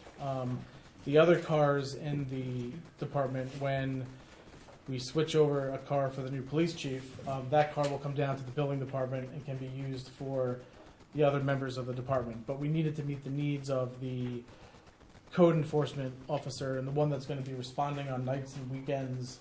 So this will end up being predominantly used by John Hand. Thank you. Can I get where? This will be taken like home? Yes, it may be taken home. Yes. Yeah, I mean, if he's going to respond. Right. Yes. Yeah. So similar to if you have a car for for emergency purposes, which certain employees do, you have to allow them to take it home so they can respond to emergencies and. So whereas the town of Cornwall wishes to purchase a 2022 Ford Escape from NYE Automotive Group for a purchase price of $31,195.70 for the town building department, and whereas the said purchase is piggyback off a publicly bid government contract, and whereas the town has sufficient funds in 2023 to budget to pay for the said purchase price, now therefore be resolved as follows: that the town board hereby approves the proposed purchase of the said vehicle for $31,195.70, that the town board hereby authorizes the supervisor to execute any and all documents necessary to effectuate the purchase of the vehicle. Can I get a motion to approve? So moved. Second. Ms. Scott? Yes. Mr. McGinnis? Yes. Mr. McCarty? Yes. Ms. Michael Rossi? Yes. Mr. Wojciechowski? Yes. All right. Next up, I have the resolution for the resolution approving the settlement of a notice of claim. Whereas on November 16th, 2021, the town board of the town of Cornwall adopted a resolution asserting a claim to a prescriptive easement for a parking area on certain real property located at the intersection of the Boulevard and the Hasbrook Avenue, and identified on the town tax roll as Section 31, Block 1, Lot 14.2. And whereas the town of Cornwall has received a notice of claim from the owners of said property, Jeanette Redden and David Redden, in regard to the said parking area, And whereas the town board has investigated the allegations in the notice of claim and has conferred with the town's legal counsel, engineering consultants, and highway superintendent regarding the same. And whereas rather than subjecting themselves to the expense and uncertainty of litigation, the town and the Reddens wish to settle and resolve the claims asserted in the notice of claim by entering into a settlement agreement, a copy of which is attached hereto. Now therefore be resolved as follows. That the town board resolution of November 16th, 2021, asserting a claim for prescriptive easement is hereby rescinded, and that the town board hereby approves the said settlement agreement, and that the town supervisor is authorized to execute the settlement agreement and all documents necessary to carry out the terms. Can I get a motion to approve? So moved. I'll second it reluctantly, but it's on the advice of our counsel. Ms. Scott? Yes, I mean, I'm going to vote on the advice of council, but last year's advice of council was the total opposite. I will say that, seeing, the Hudson Highlands Land Trust involved in overseeing this, a nonprofit, and just the stance of this, I was just a little disappointed. I think there's a way we could have resolved this, especially with the new information had this evening about the, the assessed value and everything. I think there was a way that, want to take it back, take it back, I understand, but reluctantly I'm going to vote yes, but it's kind of a sad thing. Mr. McCarty? Before I say in my vote, I want to let the public know that I was going to table this, and I tabled it because I'm too new to the board.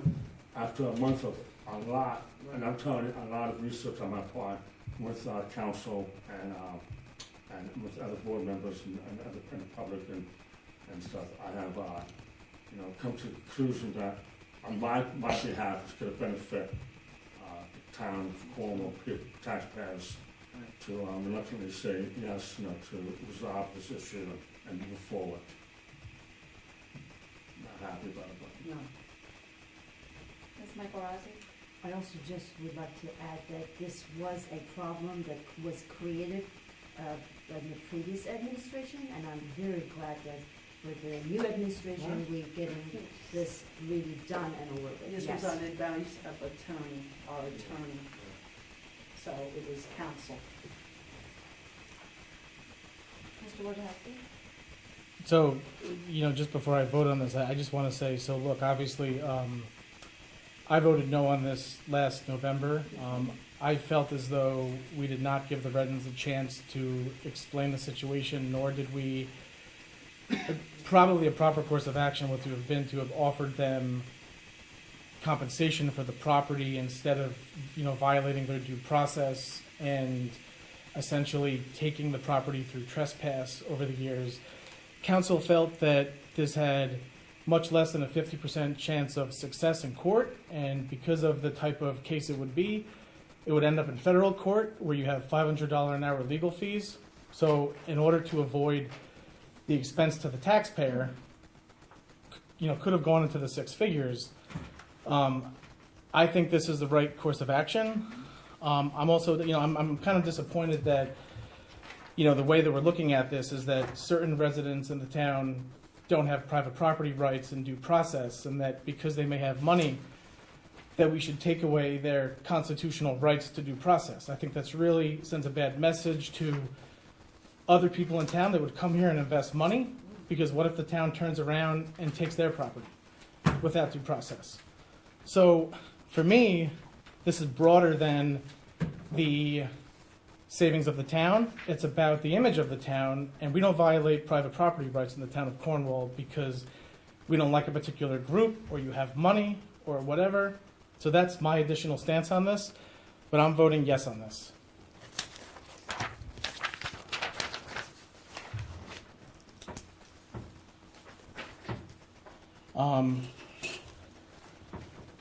Next up, we have a already did that. Next up, we have a resolution authorizing the subscription renewal for Near Map software, which the assessor's office uses. It's for the amount of $2,500. This resolution would authorize me to sign the contract. Yes.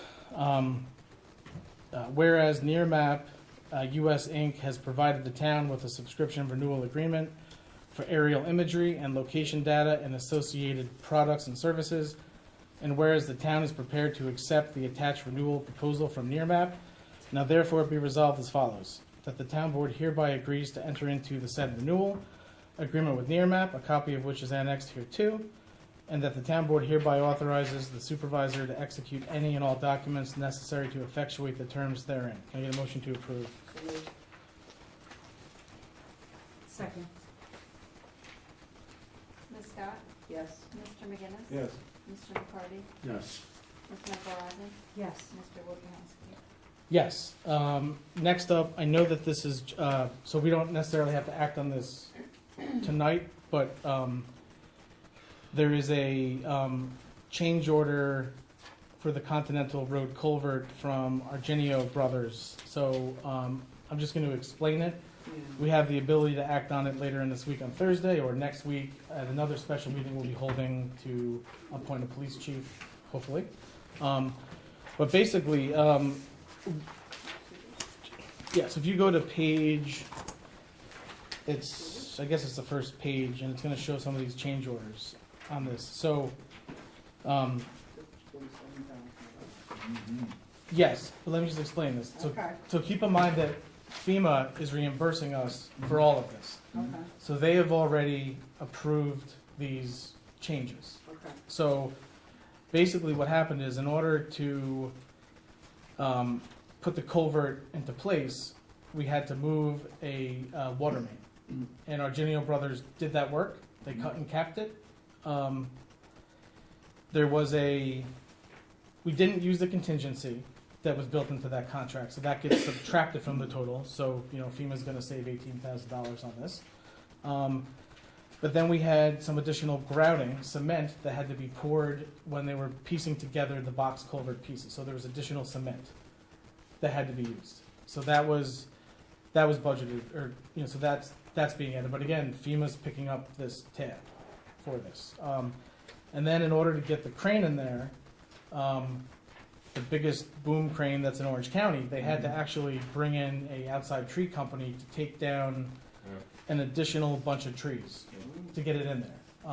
And so these are the additional changes, and so obviously Argenio is seeking these costs, but again, this goes right to FEMA as part of the overall contract. So what we're going to do is, if the board authorizes this will go to FEMA. This will be part of our reimbursement for the project, minus our 5% match requirement that we have. Yeah, that box culvert's never gonna move in a storm. No, no, it's good. So, I'll certainly, if the board feels that it's okay to go forward with this, I'm happy to do that. If you want to wait until Thursday or next Thursday, I'll do that too. So, is there any questions? Sure, okay. Yeah, I did. Okay, so I will table that until the next meeting.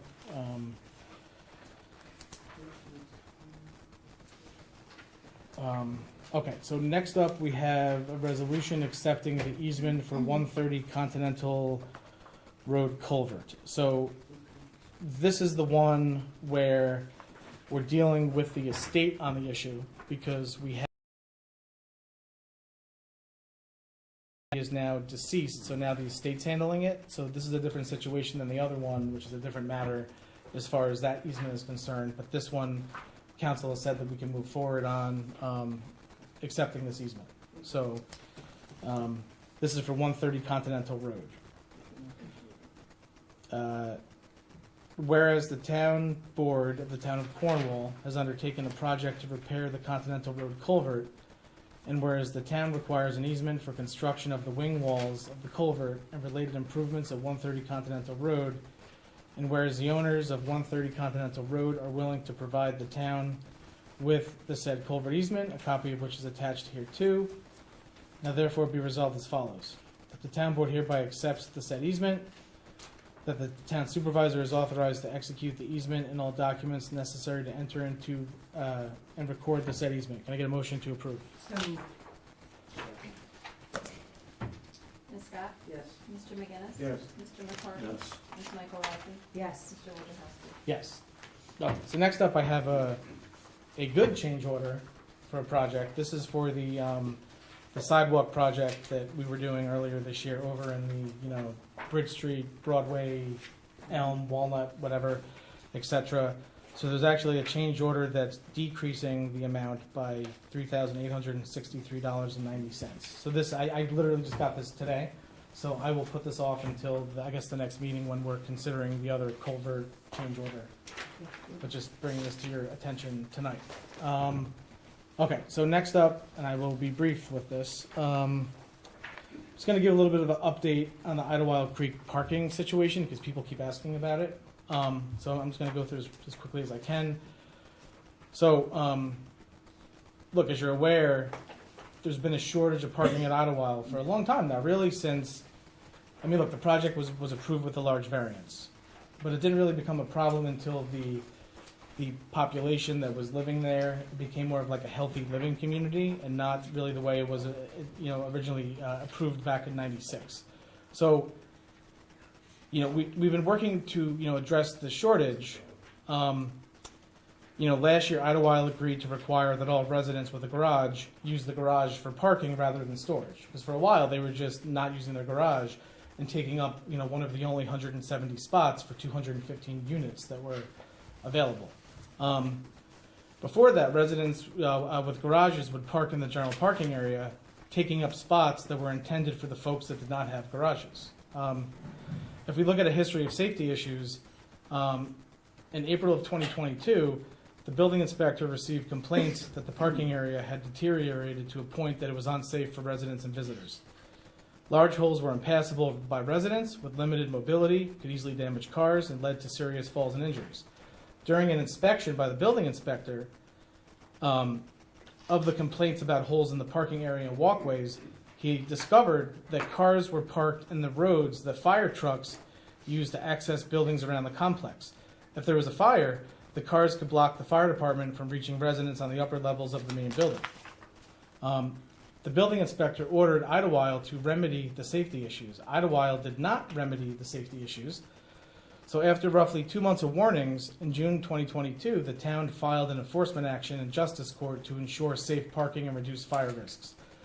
The town's efforts were successful. Idlewild paid a $500 fine, fixed the parking area and walkways, and it prohibits illegal parking at the complex. And I think it's important to note here, all that parking that was in the fire lanes that was used for years, that was illegal. That was, and that was at a risk to the residents that live there. The problem is that Idlewild has only 170 parking spaces for 214 apartments, because there was this large variance that was approved in 1996 before it was built. The current owner is aware there is a shortage. The town has asked Idlewild to consult with the professional engineers or planners to develop a solution. The town has also invited and continues to invite Idlewild to attend a planning board work session to explore solutions. They have yet to take us up on that offer. The town attorney and Idlewild attorney are working to move that plan forward. The Idlewild attorney should be providing an update to the town attorney this Thursday. So we should have a further update this Thursday. The town wants this to be a win-win situation. Residents get badly needed parking installed in a way that does not create a fire hazard and improves the quality of life. Look, the town is offering an open hand to assist Idlewild however it can, but we're not going to compromise on safety. I don't care how it was in the past. We should have never allowed them to park in fire lanes for decades. That was just a risk. And that's too big a risk, for me to bear. I'm not going to have the building inspector. I'm not going to have the town board take on that risk. That is for the property owners to ensure adequate parking. We're supposed to ensure safety. And our job is to protect the lives of our residents and to ensure that public safety and the fire department can access the buildings. And so any plan that gets approved or considered has to meet a public safety threshold first. So that's sort of, I think, where we're at with Idlewild. I hope to have more information, in the days and weeks ahead on this. Is there any questions from board members? Okay, so, and lastly, I actually have some, I guess I would consider good news on the golf course update here. So, this morning, the town engineer and I and the deputy supervisor, we met with Chris Gray, who's the golf course architect and one of the directors of the Golf Foundation. We met on site, and the golf course they are bringing in a contractor. They have engaged their engineer for the project, who is designing fixes to the issue. The foundation will also be reimbursing. They asked me for where the check should go to reimburse the town for the almost $6,000 in expenses that were incurred on December 23rd. So we will be getting reimbursed for that. But essentially, I let our residents know a little earlier tonight. But basically what's going to happen is this Friday, their contractor team is supposed to come in, and they are going to be digging a trench roughly from Hasbrook all the way down to the stream to allow the water that comes down, it has a way to get out. They're also going to be putting in a berm that's going to be designed, that's going to go behind the trench, that's going to stop the water from coming on the properties. So this is all going to be, their engineer is designing this, our engineer is going to review it, and they're going to get to work starting to do that. We also discovered that there used to be this old drainage pipe, or not old, but there's a drainage pipe coming off of Ridge Road that they tied that into their drainage system.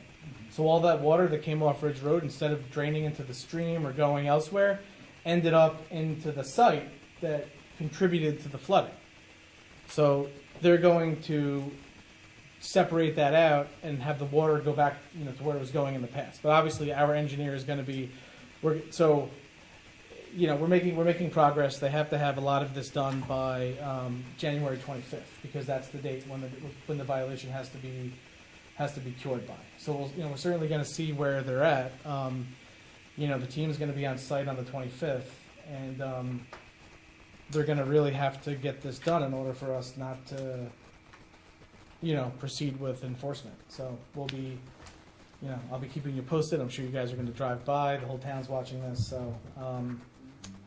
I'll certainly know more towards the end of the week.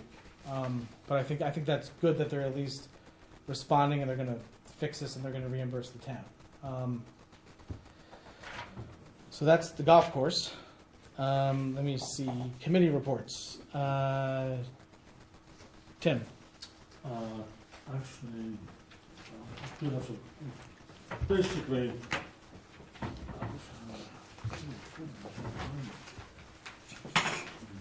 sorry. Anyway, I did receive a report from our town. Basically, put out a resurfacing program for the year of 2023. It has a series of roads, just waiting to see how much gets money from trips and stuff, so on and so on. I received reports from both the First Cliff and the Shore Drive sewer districts. Both the BODs and total suspension lines are well below the state requirements. Actually, I think the numbers I saw and what I know from wastewater treatment, in my past experience, look outstanding. Even with that storm that we had back in December, I was surprised the numbers are that low. I spoke to Mike Anderson about what they did down the Shore Road, and I understand what he did and why he did it. And the effluent going out was also, during that storm process, was also well below the state requirements. So, things look pretty good so far, so good so far. Buildings and grounds, nothing to report, except that they're in the process of, between Time and AJ, on the process of working on that drainage system that everybody sees over there at Men's Pond, developing a new grate system, and potentially a new drainage line to off-charge any overflow that's in Men's Pond, and then more to come with Men's Pond in the near future. That's it. Okay. Councilmember. We don't have any reports this round. Okay. Councilwoman Scott. Oh, sorry, Tim, I've been waiting for this. The generator was installed in the first. Oh, yeah. I've been waiting for that, so that's good news. And, And actually, the one in Shore Road actually unfortunately failed, but they were able to get another one. So that was, They fixed it. they fixed it, but wow, you know, we now know how important they are. The only things I have to report is the Main Street Beautification Committee, we met on January 9th. We reviewed some of the goals. We looked at some budgets, so they're going to be sending a letter to us with some requests because we do have to plant things again. So the other thing is the Senior Advisory Committee, they're meeting on the 23rd. On Saturday, I met with a group from New York Military Academy, and the cadets actually helped sort all the food donations that we had collected, and they have actually bagged care packages for our senior residents. Our seniors on the advisory committee are distributing basically checklists of items, like getting other seniors to sign up for it, and we will be working to deliver them to their homes, especially now during the winter months. And then again, I didn't say it, the meeting on the 23rd at 1 o'clock, and we're going to set the schedule for the year and hopefully get more members, and I think that's it. Okay. Carrie? The building department for the month of December issued 27 permits, 19 certificates of compliance were issued, 6 certificates of occupancy were issued. They did 55 on-site inspections, 2 complaints were investigated, 1 fire inspection was performed, 2 signs were removed. They took in $15,139 in permit fees and $5,200 for municipal searches, 13 of them. $200 was taken in for renewal of permits. The new planning board projects opened were 3, and of the 15 to date. That's all I have. To expand on the highway department report, they assisted sanitation with yard waste, holiday double pickups and call-outs, street sweeping leaves off the side of roads town-wide, ready skid steers for snow removal of sidewalks and burn-through buildings and ground shop, ready all plow trucks and equipment for upcoming storm, plow and salt roads and sidewalks for snow ice storms on December 11th, 12th, 13th, 19th, 23rd, 24th, 25th, and 26th. They washed all trucks after snow and ice events. They managed flooding across town from the December 23rd rainstorm. We received over 3.5 inches of rain.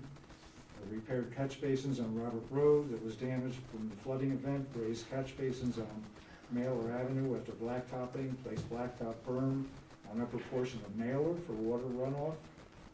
Installed catch basin and pipe at 84 Mailer Avenue. They trimmed brush in Mountainville area, Old Route 94 neighborhood and Beaver Dam. Cut down trees at Dog Park for building as grounds. Clean up and organize all highway garages and sheds. They welded grates back together. They worked